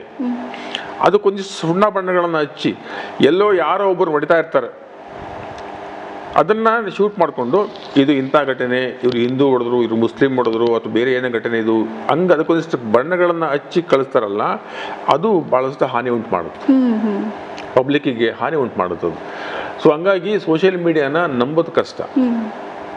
ಆದರೆ ಅತ್ಯಂತ ವೇಗವಾಗಿ ತಲುಪ್ತಾ ಇರೋದು ಸೋಷಿಯಲ್ ಮೀಡಿಯಾನೇ. ಆದರೆ ಹಂಗಿಂತ ಹೇಳಿ ನಮ್ಮ ಟಿ ವಿಗಳಿಗೇನು ಹೊಡ್ತಾ ಬಿದ್ದಿಲ್ಲ, ಪತ್ರಿಕೆಗಳಿಗೇನು ಹೊಡ್ತಾ ಬಿದ್ದಿಲ್ಲ. ಅದ್ರ ಪಡೆಗೆ ಅದಿರುತ್ತೆ, ಇದ್ರ ಪಡೆಗೆ ಇದಿರುತ್ತೆ. ಈಗ ನಾವು ಅದಕ್ಕೆ ಏನು ಮಾಡ್ತೀವಿ ಅಂದರೆ, ಪತ್ರಿಕೆಗಳು ನಾವು ಸೋಷಿಯಲ್ ಮೀಡಿಯಾ ಬಳಸ್ಕೋತಾ ಇದ್ದೀವಿ. ನಮ್ಮ ಪತ್ರಿಕೆಗಳನ್ನು ಸೋಷಿಯಲ್ ಮೀಡಿಯಾಗೆ ಹಾಕ್ತೀವಿ. ಬರೀ PDF ಪೇಜ್ ಅಷ್ಟೇ ಆಗ್ತಾ ಇಲ್ಲ, ಆ ರೀತಿ ಘಟನೆ ನಡೆದಿರುವಂಥವನ್ನು ಕೂಡ ನಮ್ಮ ಪತ್ರಿಕೆ ಟೈಟಲ್ ಹಾಕ್ಬಿಟ್ಟು ನಾವು ಅದನ್ನು ಹರಿಬಿಡ್ತೀವಿ. ಅವಾಗ ನಗರವಾಣಿ ಪತ್ರಿಕೆಯವರು ಹಾಕಿದ್ದಂಥ ಸುದ್ದಿ ಇದ್ರೆ ಜನ ನಂಬ್ತಾರೆ. ಅವಾಗ ಸುಳ್ಳು ಸುದ್ದಿ ಅಲ್ಲ ಅಂತ ಅಂತಾರೆ. ಈಗ ಮೊನ್ನೆ ಯಾವುದೋ ಒಂದು ಘಟನೆ ನಡೀತಾ ಇಟ್ಕೊಳ್ಳಿ, ನ್ಯಾಮತಿ ಹತ್ರ 3 ಜನ ಚೈನ್ ಸ್ನ್ಯಾಚರ್ಸ್ ಬಂದುಬಿಟ್ಟು ಮಹಿಳೆ ಹತ್ರ ಚೈನ್ ಕಿತ್ಕೊಂಡು ಹೋಗ್ತಾರೆ. ಅವ್ರು 3 ಜನ ಅಕ್ಕ ತಂಗಿರು ಇರ್ತಾರೆ. ಅವರು ಒಬ್ಬನನ್ನು ಹಿಡಿದು 3 ಜನ ಸೇರಿ ಒಬ್ಬ ಕಳ್ಳನನ್ನು ಹಿಡಿದು ನೆಲಕ್ಕೆ ಕೆಡವಿ ಅವನ ಹಿಡಿದು ಪೊಲೀಸರಿಗೆ ಕೊಡ್ತಾರೆ. ಅದನ್ನು ಯಾರೋ ಒಬ್ಬಲ್ಲಿ ವಿಡಿಯೋ ಮಾಡಿರ್ತಾನೆ, ಅದು ನಮಗೆ ಸಿಕ್ಕಿರುತ್ತೆ. ನಾವು ಪೊಲೀಸರಿಗೆ ಕೇಳಿಬಿಟ್ಟು ಅದು ಕರೆಕ್ಟಾ ಹೌದಾ ತಿಳ್ಕೊಂಡು ತಕ್ಷಣ ನಮ್ಮ ನಗರವಾಣಿಯ ಡಿಜಿಟಲ್ ಮೀಡಿಯಾದಲ್ಲಿ ನಾವು ಅದನ್ನು ನಮ್ಮ ಟೈಟಲ್ ಹಾಕ್ತೀವಿ. ಇದು ಸತ್ಯ. ಹೌದು, ನಾವು ಕನ್ಫರ್ಮೇಷನ್ ಇಲ್ಲದೆ ಯಾವುದು ಮಾಡಲ್ಲ. ಹಂಗಾಗಿ ಸೋಷಿಯಲ್ ಮೀಡಿಯಾದ ಲಾಭವನ್ನು ದಿನಪತ್ರಿಕೆಗಳು ಕೂಡ ನಾವು ತಗೊಳ್ತಾ ಇದ್ದೀವಿ. ಪತ್ರಿಕೋದ್ಯಮನ ಬಳಸ್ಕೊಳ್ತಾ ಇದೆ. ನಾವು ಆದರೆ ಇನ್ ಎ ಗುಡ್ ವೇ. ಅದು ನಾಟ್ ಫೇಕ್ ಸುದ್ದಿಗಳನ್ನು ನಾವು ಬಳಸೋದಿಲ್ಲ. ಅದರ ಲಾಭ ಏನಿದೆ, ಅದರ ಫಾಸ್ಟ್ನೆಸ್ ಏನಿದೆ, ಅದನ್ನು ಆ ವೇಗವನ್ನು ದಿನಪತ್ರಿಕೆಗಳು ಕೂಡ ನಾವು ಅದನ್ನು ಬಳಸ್ಕೋತಾ ಇದ್ದೀವಿ. ಈಗ ಅದಕ್ಕೆ ಎಲ್ಲ ಪತ್ರಿಕೆ, ಪ್ರಜಾವಾಣಿಯಲ್ಲೂ ಡಿಜಿಟಲ್ ಮೀಡಿಯಾ ಇದೆ, ವಿಜಯವಾಣಿಯಲ್ಲೂ ಡಿಜಿಟಲ್ ಮೀಡಿಯಾ ಇದೆ. ನೋಡಿ, ಒಂದು QR ಕೋಡ್ ಒತ್ತಿದ್ರೆ ಸಾಕು, ನಿಮಗೆ ವಿತ್ ವಿಡಿಯೋ ಬರುತ್ತೆ. ಅವ್ರು ಅದನ್ನ ಹಾಕ್ತಾರೆ. ಅದನ್ನು ಇದರ ಲೈವ್ ನೋಡ್ಬೇಕಾ, ಈ QR ಕೋಡ್ ಒತ್ತಿ ಅಂತಾರೆ. ಹಂಗಾಗಿ ಡಿಜಿಟಲ್ ಮೀಡಿಯಾದ ಅನುಕೂಲಗಳನ್ನು ಪತ್ರಿಕೆಗಳು ಕೂಡ ನಾವು ಪಡ್ಕೋತಾ ಇದ್ದೀವಿ. ಅದರದ್ದು ಸರ್, ಸೋಷಿಯಲ್ ಮೀಡಿಯಾ ಅಥವಾ ಮೊಬೈಲೀಕರಣ ಅಂತ ಹೇಳಿ ಜಾಸ್ತಿ ಆಗಾದ್ಮೇಲೆ ಪೇಪರಲ್ಲಿ ಸರ್ಕ್ಯುಲೇಷನ್ಸ್ ಏನಾದರೂ ಕಡಿಮೆ ಆಗಿದೆನಾ? ಆಗಿದೆ. ಅದು ಅಂದರೆ ಡಿಜಿಟಲ್ ಮೀಡಿಯಾದಿಂದ ಅದು ಆಗಿಲ್ಲದೆ ಇರ್ಬೋದು, ಬಟ್ ಕೊರೋನಾ ಟೈಮಲ್ಲಿ ಆಯಿತು. ಅದು ಕೊರೋನಾ ಟೈಮ್ನಲ್ಲಿ ಎಲ್ಲ ದಿನಪತ್ರಿಕೆಗಳ ಸರ್ಕ್ಯುಲೇಷನ್ನು ಒಂದು 40 to 50% ಕಡಿಮೆ ಆಯಿತು. ಅವಾಗ ಏನು ಸುದ್ದಿ, ಇದು ಒಂದು ಡಿಜಿಟಲ್, ಇದು ಒಂದು ಫೇಕ್ ಸುದ್ದಿನೇ ಹಬ್ಬಿದ್ದು ಸೋಷಿಯಲ್ ಮೀಡಿಯಾನೇ ಮಾಡಿದ ಕೆಲಸ. ಏನಂದರೆ ಪತ್ರಿಕೆಗಳನ್ನು ಮುಟ್ಟಿದರೆ ಕೊರೋನಾ ಹಬ್ಬುತ್ತೆ. ಓಕೆ. ಈಗ ಯಾರೋ ಒಬ್ಬ ಪತ್ರಿಕೆ ಎಣಿಸ್ತಾ ಇರ್ತಾನೆ, ಅವನು ಕೈ ಎಂಜೆ ಇಟ್ಕೊಂಡು ಪತ್ರಿಕೆ ಎಣಿಸಿರ್ತಾನೆ, ಅದನ್ನು ತಂದು ಹಾಕ್ತಾನೆ. ಅವನಿಗೆ ಶೀತ ಇರುತ್ತೋ ಕೆಮ್ಮಿರುತ್ತೋ ಯಾರಿಗೆ ಗೊತ್ತೋ, ಅವ್ನು ಮುಟ್ಟಿದ ಪತ್ರಿಕೆ ನಾವು ಮುಟ್ಟಿದ್ರೆ ನಮ್ಗೆ ಅಂಟುತ್ತದೆ ಕೊರೋನಾ ಅಂತ ಹೇಳಿ ಈ ಸುಳ್ಳು ಸುದ್ದಿನ ಡಿಜಿಟಲ್ ಮೀಡಿಯಾದಲ್ಲಿ ಬಂದಿದ್ದರಿಂದನೇ ಪತ್ರಿಕೆಗಳನ್ನ ನಮ್ಮನೆ ಹಾಕ್ಬೇಡಪ್ಪ ಈ ಪತ್ರಿಕೆ ಅಂತ ಹೇಳಿ ಭಾಳಷ್ಟು ಜನ ಪತ್ರಿಕೆ ನಿಲ್ಲಿಸಿದ್ರು. ಆಮೇಲೆ ಲಾಕ್ಡೌನ್ ಮಾಡಿದಾಗ ಎಲ್ಲ ಅಂಗಡಿಗಳೆಲ್ಲ ಮುಚ್ಚೋಗ್ಬಿಟ್ಟು ಎಲ್ಲವೂ ಮುಚ್ಚಿದ್ರು. ನಮ್ಮ ಪತ್ರಿಕೆಗಳು ಹೋಗೋವೆಲ್ಲ ನಿಂತ್ಕೊಂಡು ಹೋದ್ರು. ಅಲ್ಲಿ ಕೊರೋನಾ ಹೋದ್ಮೇಲೆ ಕೂಡ ಅವರಿಗೆ ಓದೋ ಆಸಕ್ತಿ ಕಮ್ಮಿ ಆಗಿತ್ತು ಅಥವಾ ಇಲ್ಲವಾಗಿತ್ತು. ಬೇಡ ಮುಂದೆ ನೋಡೋಣ ಅಂತೇಳಿ ಪತ್ರಿಕೆ ಥರ ನಿಲ್ಲಿಸಿದ್ರು. ಹೀಗಾಗಿ ಒಂದು 50% ಕಮ್ಮಿ ಆಗಿದೆ ಎಲ್ಲ ಪತ್ರಿಕೆಗಳು ಅಂತ ನಾನು ಹೇಳಿದ. ರಾಜ್ಯ ಮಟ್ಟ ಪತ್ರಿಕೆಗಳಿದ್ರೆ ಎಲ್ಲ ಪತ್ರಿಕೆಗಳು ಕಮ್ಮಿ ಆಗಿದೆ. ಓಕೆ. ಯೂತ್ಸ್ ಅಂದರೆ ಯುವ ಜನತೆ ದಿನಪತ್ರಿಕೆಗಳಿಂದ ದೂರ ಇದ್ದಾರೆ. ಆಲ್ಮೋಸ್ಟ್ ಒಂದು 60%. ಇದು ಬೇಜಾರಾಗುತ್ತೆ ಸರ್ ಈ ವಿಚಾರ ಹೇಳಲಿಕ್ಕೆ. ಏಕೆಂದರೆ ಇವತ್ತು ದಿನಪತ್ರಿಕೆಗಳನ್ನ ಕಾಯ್ತಾ ಇರೋದು ನಮ್ಮ ಏಜ್ನವರು, ಒಂದು ಮಿಡಲ್ ಏಜ್ನವರು, ಒಂದು ತೀರಾ 60+ ಇರೋರು, ಅಂಥವ್ರು ಕಾಯ್ತಾ ಇದ್ದಾರೆ. ನ್ಯೂಸ್ ಪೇಪರ್ಸ್ ಅಂತ ಅಂದರೆ ಯೂತ್ಸ್ ಇಲ್ಲ ಮೊಬೈಲಲ್ಲೇ ಸಿಗುತ್ತಲ್ಲ, ಎಲ್ಲ ಇನ್ಫಾರ್ಮೇಷನು ಮೊಬೈಲಲ್ಲೇ ಸಿಗುತ್ತಲ್ಲ ಅಂತ ಹೇಳ್ತಾರೆ. ಇದು ಎಷ್ಟರ ಮಟ್ಟಿಗೆ ಸರಿ ಸರ್? ಸತ್ಯ ಅದು. ಆ್ಯಕ್ಚುಲಿ ನೀವು 60% ಅಲ್ಲ, 95%. ಇವತ್ತಿನ ಯುವ ಪೀಳಿಗೆ 95% ಪತ್ರಿಕೆಗಳನ್ನು ಓದಲ್ಲ. ಕರೆಕ್ಟ್. ಅದು ನನ್ನ ಮನೆಯಿಂದನೇ ನಾನು ಹೇಳ್ಬೇಕು ಅಂತ ಹೇಳಿದ್ರು ಕೂಡ, ನನ್ನ ಮನೇಲಿ ನಮ್ಮ 2 ಮಕ್ಕಳಿದ್ರು. ನನ್ನ ಮನೆಯಲ್ಲಿ 5 ಪತ್ರಿಕೆ ಬರುತ್ತೆ, ಒಂದು ಇಂಗ್ಲೀಷು 4 ಕನ್ನಡ ಪತ್ರಿಕೆಗಳು ಬರುತ್ತೆ. ಅದನ್ನು ಅವನು ರಬ್ಬರ್ ಬ್ಯಾಂಡ್ ಹಾಕಿ ಹಾಕೋಗ್ತಾನೆ ಪತ್ರಿಕೆ ಅವನು. ನಾನು ಊರಲ್ಲಿ ಇಲ್ಲದೆ ಇರೋ ದಿನ ಆ ಬಂಡಲ್ಗಳು ಹಂಗೆ ಬಿದ್ದಿರುತ್ತೆ. ನನ್ನ ಮಕ್ಕಳು ಅದನ್ನು ಬಿಡಿಸಿ ನೋಡಲ್ಲ. ಇದು ನನ್ನ ಮನೆ ಒಂದು ಸಮಸ್ಯೆ ಅಲ್ಲ, ಎಲ್ಲ ಮನೆಗಳಲ್ಲೂ ಮಕ್ಕಳು ಇವತ್ತಿನ ಕಾಲದಲ್ಲಿ ಪತ್ರಿಕೆಗಳನ್ನು ಓದೋದನ್ನ ಬಿಟ್ಬಿಡ್ತಾರೆ. ಹಂಗಾಗಿ ಮುಂದಿನ ಪೀಳಿಗೆ, ಮುಂದಿನ ದಿನಮಾನಗಳೇನಿದೆ ಪತ್ರಿಕೆದು ಕಷ್ಟದ ದಿನಮಾನಗಳು ಎದುರಾಗ್ತವೆ ಅಂತ ನಾನು ಹೇಳ್ತೀನಿ. ಯಾಕೆಂದ್ರೆ ಓದೋ ಪೀಳಿಗೆನೇ ಇಲ್ಲ. ಹಳೆ ತಲೆಮಾರು ಒಬ್ಬ ಅಜ್ಜ ಇದ್ರ ಮನೆಯಲ್ಲಿ ಪತ್ರಿಕೆ ಬೇಕಪ್ಪ ಅಂತ ಓದ್ತಾರೆ. ಅಟ್ಲೀಸ್ಟ್ ನಮ್ಮ ಏಜ್ನವರಾದ್ರೂ ಕೂಡ ಈಗ ಈ ಒಂದು ಲೆವೆಲಲ್ಲಿ ಒಂದಿಷ್ಟು ಓದೋವಂಥ ಸಂಖ್ಯೆ ಇದೆ, ಇಲ್ಲ ಅಂತಲ್ಲ. ಮುಂದೆ ಬರ್ತಕ್ಕಂಥ ಏನು ಮಾಡ್ತಾರೆ, ಸಾಕಪ್ಪ ಮೊಬೈಲಲ್ಲಿ ಸುದ್ದಿ ಬರುತ್ತೆ, ಪತ್ರಿಕೆ ಯಾಕೆ ಬೇಕು. ಆಮೇಲೆ ಪತ್ರಿಕೆಗಳನ್ನ ಮನೆ ಮನೆ ತಂದು ಹಾಕುವಂಥ ಸಂಖ್ಯೆನೂ ಕಡಿಮೆ ಆಗ್ಬಿಟ್ಟಿದೆ. ಮನೆಗೆ ಡಿಸ್ಟ್ರಿಬ್ಯೂಟರ್ ಸಿಗ್ತಾ ಇಲ್ಲ. ನಾವು ಪ್ರಿಂಟ್ ಮಾಡಿ ಕೊಡ್ತೀವಿ, ಆದ್ರೆ ಅವ್ರು ಸಿಗ್ತಾ ಇಲ್ಲ, ಹಾಕುವಂಥ ಸಿಗ್ತಾ ಇಲ್ಲ. ಅದು ಭಾಳ ಕಷ್ಟದ ಪರಿಸ್ಥಿತಿ ಇದೆ. ಆದರೆ ನಿಜವಾದ ಸತ್ಯದ ಸುದ್ದಿ ಬೇಕು ಅಂದರೆ ಪತ್ರಿಕೆಗಳನ್ನೇ ನೀವು ಓದಬೇಕು, ಡಿಪೆಂಡ್ ಆಗಬೇಕು. ಟಿವಿಗಳನ್ನು ಅಥವಾ ಮೊಬೈಲ್ನ ಡಿಪೆಂಡ್ ಆಗೋದ್ರಲ್ಲಿ ಇದಿಲ್ಲ, ಪತ್ರಿಕೆಗಳಲ್ಲೇ ಬರುತ್ತೆ. ಆಮೇಲೆ ಈ ಕಾಂಪಿಟೇಟಿವ್ ಎಕ್ಸಾಮಿನೇಷನ್ಸ್ ಬೇಕು ಅಂತ ಹೇಳಿದರೆ ಪತ್ರಿಕೆಯಿಂದ ಬರೀ ರಾಜಕೀಯ ಅಷ್ಟೇ ಇರೋಲ್ಲ. ಅದರಲ್ಲಿ ಪತ್ರಿಕೆಯಲ್ಲಿ ಸ್ಪೋರ್ಟ್ಸ್ ಇರುತ್ತೆ, ಡೆವಲಪ್ಮೆಂಟಲ್ ಆಕ್ಟಿವಿಟೀಸ್ ಇರುತ್ತೆ, ಪ್ರತಿಯೊಂದು ಆ್ಯಂಗಲಲ್ಲೂ ಇರುತ್ತೆ, ಮಾಹಿತಿ ಇರುತ್ತೆ. ಅದನ್ನು ಓದಂಥವ್ರಿಗೆ ಕಾಂಪಿಟೇಟಿವ್ ಎಕ್ಸಾಮ್ಸ್ಗಳಿಗೆ ಅದು ಹೆಲ್ಪ್ ಆಗುತ್ತೆ. IAS ಬರೆಯೋರಿಗೆ, IPS ಬರೆಯೋರಿಗೆ. ಆಕ್ಚುಲಿ ಯೂತ್ಸ್ ಯೂಸ್ ಮಾಡ್ಕೊಳ್ಳೋದು ಅದೇ ಟೈಮಲ್ಲಿ ಆ ಪರ್ಪಸ್ ಮಾತ್ರ ಯೂಸ್ ಮಾಡ್ಕೊಳ್ತಾ ಇದ್ದಾರೆ. ಮತ್ತೆ ಜನರಲ್ ನಾಲೆಡ್ಜ್ ಬೇಕು ಅಂತ ಹೇಳಿದ್ರೆ ಅದು ಬೇಕಾಗುತ್ತೆ. ಯಾವನೊಬ್ಬ ಕ್ರಿಕೆಟರ್ ಯಾವಾಗಲೂ ಒಂದು ಸೆಂಚುರಿ ಹೊಡೆದಿದ್ದ, 30 ಬಾಲಿಗೆ ಹೊಡೆದಿದ್ದ ಸೆಂಚುರಿ, ಅದನ್ನ ತಕ್ಷಣ ಬೇಕು ಅಂತ ಹೇಳಿದ್ರೆ ನಿಮಗೆ ಗೂಗಲ್ ಸಿಗ್ಬೋದಿಲ್ಲ ಅಂತಲ್ಲ. ಆದರೆ ಇವತ್ತಿನ ಘಟನೆ, ಇವತ್ತಿನ ವಿದ್ಯಮಾನ ನಾವೆಲ್ಲನೂ ಅದನ್ನು ಕ್ರೋಢೀಕರಿಸಿ ಮಾಡ್ಕೊಂಡು ನಾವು ಕಾಂಪಿಟೇಟಿವ್ ಎಕ್ಸಾಮ್ಸ್ ನಾವು ಬರೆಯೋಕ್ಕೆ ಅನುಕೂಲ ಆಗುತ್ತೆ. ಹಾಗಾಗಿ ಜನರಲ್ ನಾಲೆಡ್ಜ್ಗೆ ಪತ್ರಿಕೆಗಳು ಬೇಕೇ ಬೇಕು. ಆ ಮಟ್ಟಕ್ಕಾದ್ರೂ ಮಕ್ಕಳಲ್ಲಿ ಓದುವಂಥ ಒಂದು ಹವ್ಯಾಸನ ರೂಢಿಸ್ಬೇಕು ಅಂತ ನನಗೆ ಅನಿಸುತ್ತೆ. ಓಕೆ ಸರ್, ನೀವು ಇವಾಗ ಒಂದು ಮಾತು ಹೇಳಿದ್ರಿ, ಡಿಸ್ಟ್ರಿಬ್ಯೂಟರ್ಸ್ ಕಡಿಮೆ ಆಗಿದ್ದಾರೆ ಅಂತ ಹೇಳ್ಬಿಟ್ಟು. ಬೇರೆ ಬೇರೆ ಏನೇನು ಸಮಸ್ಯೆ ಅನುಭವಿಸ್ತಾ ಇದೆ ಸರ್ ಪತ್ರಿಕೋದ್ಯಮ? ಸರ್, ಪತ್ರಿಕೋದ್ಯಮದಲ್ಲಿ ಒಂದು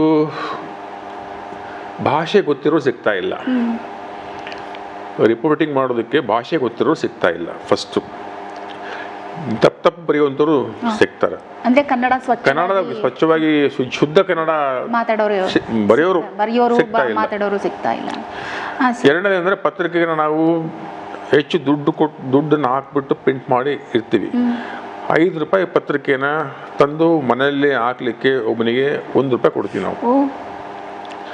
ಬಂಡವಾಳ ಹಾಕಿರೋನು 5 ರೂಪಾಯಿ ಪತ್ರಿಕೆ ಮಾಡಿದ್ರು ಕೂಡ ಅವನು ಹಾಕೋನಿಗೆ 1 ರೂಪಾಯಿ ಕೊಡ್ತೀವಿ.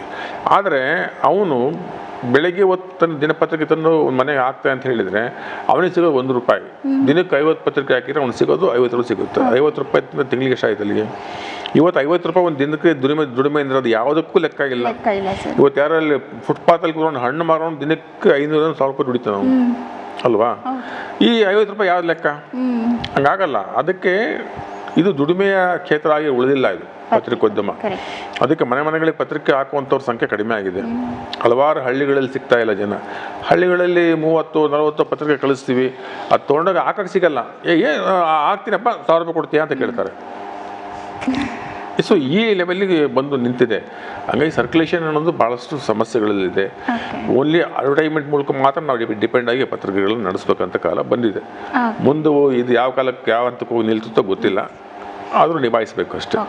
ಸರ್, ಇವಾಗಿನ ಯಂಗ್ಸ್ಟರ್ಸ್ ಜರ್ನಲಿಸಮ್ ಮಾಡಿರ್ತಾರೆ, ಅವ್ರ ಬಾಯಲ್ಲಿ ಬರೋದು ನಾನು ಒಂದು ಚಾನಲ್ ಓಪನ್ ಮಾಡ್ತೀನಿ ಅಂತ. ನೀವು ಒಂದು ಪತ್ರಿಕೋದ್ಯಮನ ಅಥವಾ ಒಂದು ಪೇಪರ್ ಓಪನ್ ಮಾಡ್ತೀನಿ, ಒಂದು ಹೊಸದೊಂದು ನ್ಯೂಸ್ ಪೇಪರ್ ಓಪನ್ ಮಾಡ್ತೀನಿ, ಒಂದು ಬ್ರ್ಯಾಂಡ್ ಕ್ರಿಯೇಟ್ ಮಾಡ್ತೀನಿ, ಆ ಥರದ್ದಿಲ್ಲ.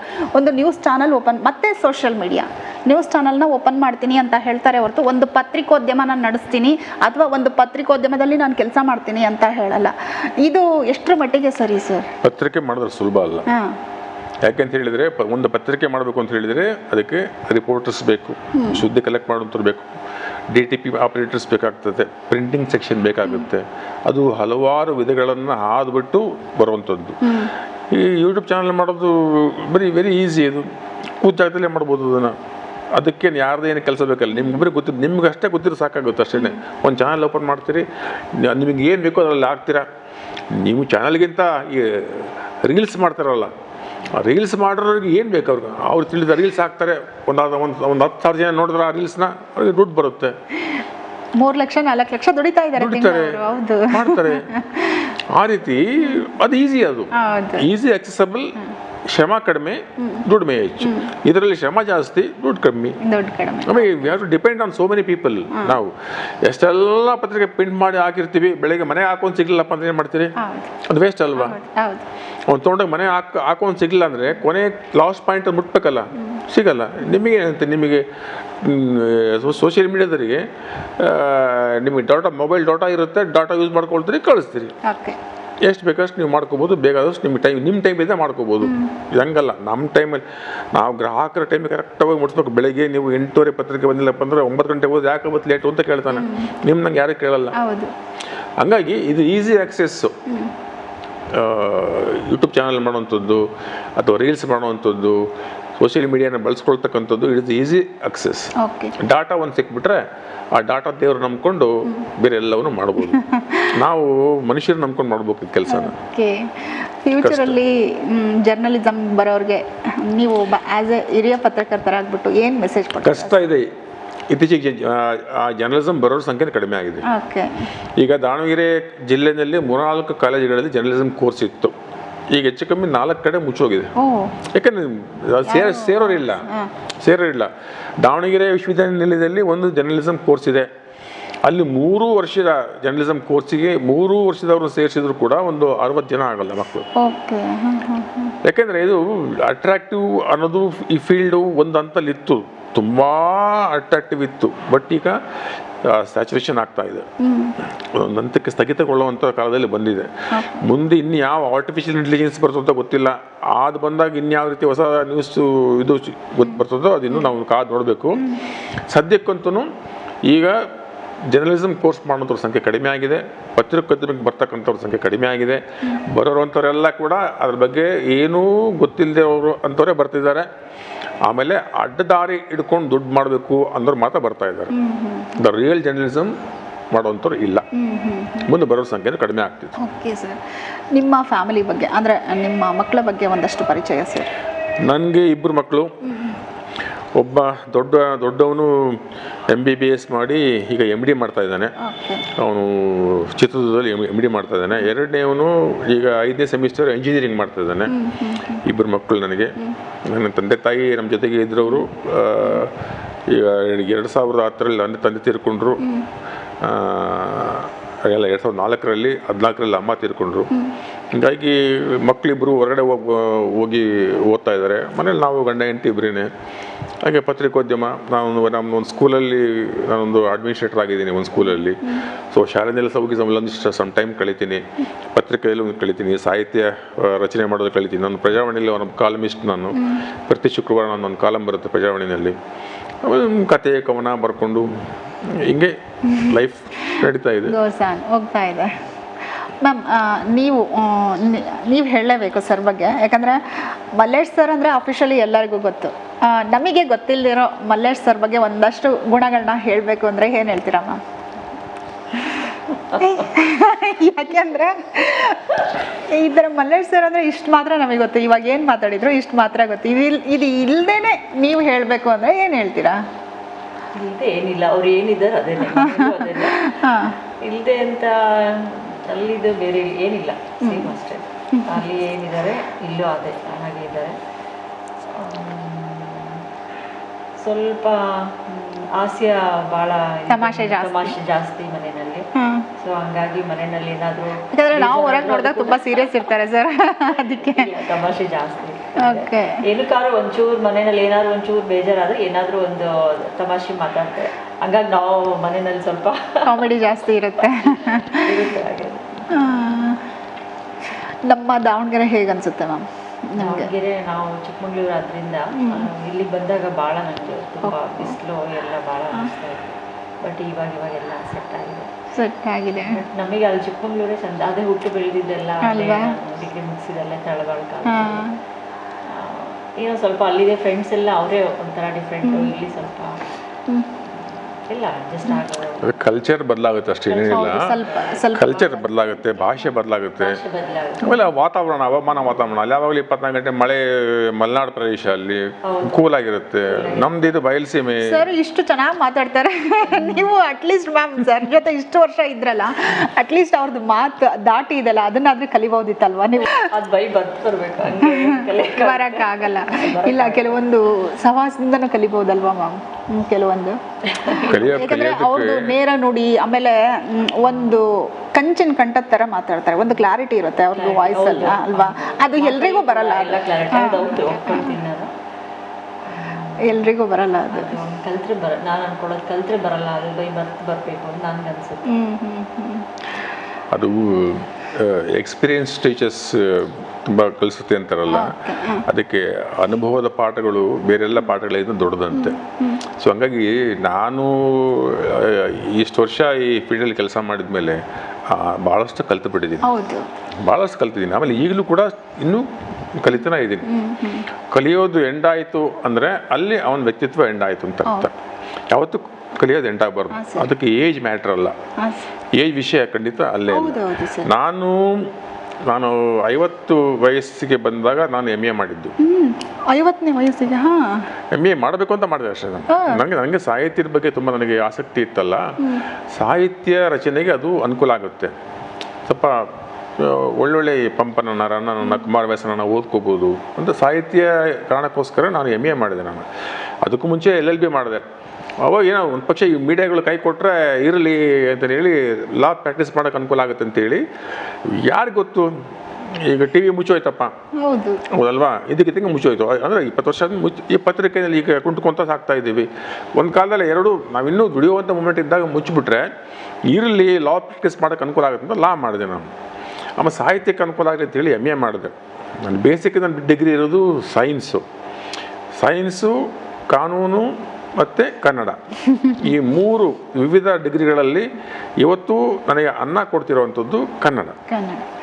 ಎಲ್ಲರೂ ಹೇಳ್ತಾರೆ ಕನ್ನಡ ಓದೋದು ಏನಂಗೆ, ಕನ್ನಡ ಇವತ್ತು ನಮ್ಗೆ ಅನ್ನದ ಭಾಷೆಯಾಗಿ ಉಳ್ಕೊಂಡಿದೆ. ಭಾಳ ಜನ ಅಂತಾರೆ ಕನ್ನಡದಲ್ಲಿ ಓದಿದ್ರೆ ಏನು ಪ್ರಯೋಜನ ಇಲ್ಲ ಹಂಗೆ ಹಿಂಗೆ ಅಂತ ಹೇಳ್ತೀನಿ. ಭಾಳಷ್ಟು ಜನ ಕನ್ನಡದಲ್ಲಿ ಓದಿ ಅನ್ನವನ್ನು ಸಂಪಾದನೆ ಮಾಡಿರುವಂಥವ್ರು ಇದ್ದಾರೆ. ಹಂಗಾಗಿ ಅದನ್ನು ಆ ಒಂದು ಸೇಯಿಂಗ್ಸ್ ಏನಿದೆ ಅದನ್ನ ಬಿಟ್ಬಿಡಬೇಕು. ಖಂಡಿತ ಕನ್ನಡದಲ್ಲೂ ಕೂಡ ಅನ್ನ ಹುಟ್ಟುತ್ತೆ, ಉದ್ಯೋಗ ಸಿಗುತ್ತೆ, ಅದನ್ನು ಶ್ರಮ ಪಡಬೇಕು ಅಂತ ಅಷ್ಟೇ. ಹಂಗೆ ಸಾಹಿತ್ಯ ರಚನೆ ನನಗೆ ಭಾಳಷ್ಟು ಆಸಕ್ತಿದಾಯಕವಾದಂಥ ವಿಷಯ ಆಗಿತ್ತು.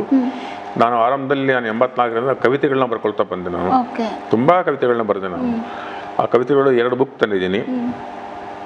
ಆಮೇಲೆ ಪ್ರಜಾವಾಣಿಯಲ್ಲಿ ನನಗೆ ಒಂದು ರೀತಿ ಪೊಲಿಟಿಕಲ್ ಸಟೈರ್ ಬರೆಯೋಕ್ಕೆ ಶುರು ಮಾಡಿದೆ. ನಾನು ರಾಜಕೀಯ ವಿಡಂಬನೆಗಳನ್ನು ಬರೆಯೋಕ್ಕೆ ಶುರು ಮಾಡಿದೆ. ರಾಜಕಾರಣಿಗಳ ಮ್ಯಾನರಿಸಮ್ಗಳು, ಅವ್ರು ಹೇಗೆ ಬಿಹೇವ್ ಮಾಡ್ತಾರೆ, ಅಧಿಕಾರಕ್ಕೋಸ್ಕರ ಹೇಗೆ ಹೊಡೆದಾಡ್ತಾರೆ, ಕಚ್ಚಾಡ್ತಾರೆ, ಅವ್ರ ಭಾಷೆಗಳೇನು, ಬೈಗುಳುಗಳೇನು, ಇವೆಲ್ಲವನ್ನೂ ಇಟ್ಕೊಂಡು ಅವ್ರನ್ನ ವಿಡಂಬನೆ ಮಾಡೋದು, ವ್ಯಂಗ್ಯ ಮಾಡುವಂಥದ್ದು. ಸೊ ಅದನ್ನು ಶುರು ಮಾಡಿಕೊಂಡೆ, ಪ್ರಜಾವಾಣಿಗೆ ಬರೆಯೋಕ್ಕೆ ಶುರು ಮಾಡಿದೆ. ಅವರು ಕಳೆದ 10 ವರ್ಷಗಳಿಂದ ನಾನು ಇನ್ನೂ ಸ್ಟಿಲ್ ಬರಿತಾನೆ ಇದ್ದೀನಿ. ಅದು ತಮಾಷೆ ಮಾಡೋಕ್ಕೆ ಶುರು ಮಾಡಿದಾಗಿಂದ ಒಂದು ರೀತಿಯ ಹಾಸ್ಯ ಪ್ರಜ್ಞೆ ಅಂತಕ್ಕಂಥದ್ದು ಅವರು ಜಾಗೃತ ಆಗುತ್ತೆ. ಯಾವುದೇ ಒಂದು ವಸ್ತುವಿನ ಒಂದು ದೃಷ್ಟಿಕೋನದಿಂದ ನೋಡೋದಕ್ಕಿಂತ ಇನ್ನೊಂದು ದೃಷ್ಟಿಕೋನದಲ್ಲಿ ನೋಡಿದರೆ ಹಾಸ್ಯ ಹುಟ್ಟುತ್ತೆ. ಓಕೆ. ಸ್ವಲ್ಪ ಬೇರೆ ಥರ ನೋಡಬೇಕು, ಸ್ವಲ್ಪ ಸಿಲ್ಲಿಯಾಗಿ ಯೋಚನೆ ಮಾಡಬೇಕು, ಹಾಸ್ಯ ಹುಟ್ಟುತ್ತೆ. ಸೊ ಹಂಗಾಗಿ ಇವತ್ತಿಗೂ ಕೂಡ ನಾನು ಹಾಸ್ಯದ ಬರಹಗಳನ್ನ ಬರಿತಾ ಇದ್ದೀನಿ. ಅದಾದ್ರೂ 2 ಬುಕ್ ತಂದಿದ್ದೀನಿ. ಸೊ ಒಟ್ಟು 4 ಬುಕ್, 2 ಕವನ ಸಂಕಲನ, 2 ಹಾಸ್ಯ ಪೊಲಿಟಿಕಲ್ ಸಟೈರ್. ಇದುವರೆಗೂ ಎಷ್ಟು ಪ್ರಶಸ್ತಿಗಳು ಅರಸಿ ಬಂದಿದೆ ಸರ್ ನಿಮಗೆ? ನನಗೆ ಪ್ರಶಸ್ತಿ ಒಂದು 5 ಪ್ರಶಸ್ತಿ ಬಂದಿದೆ.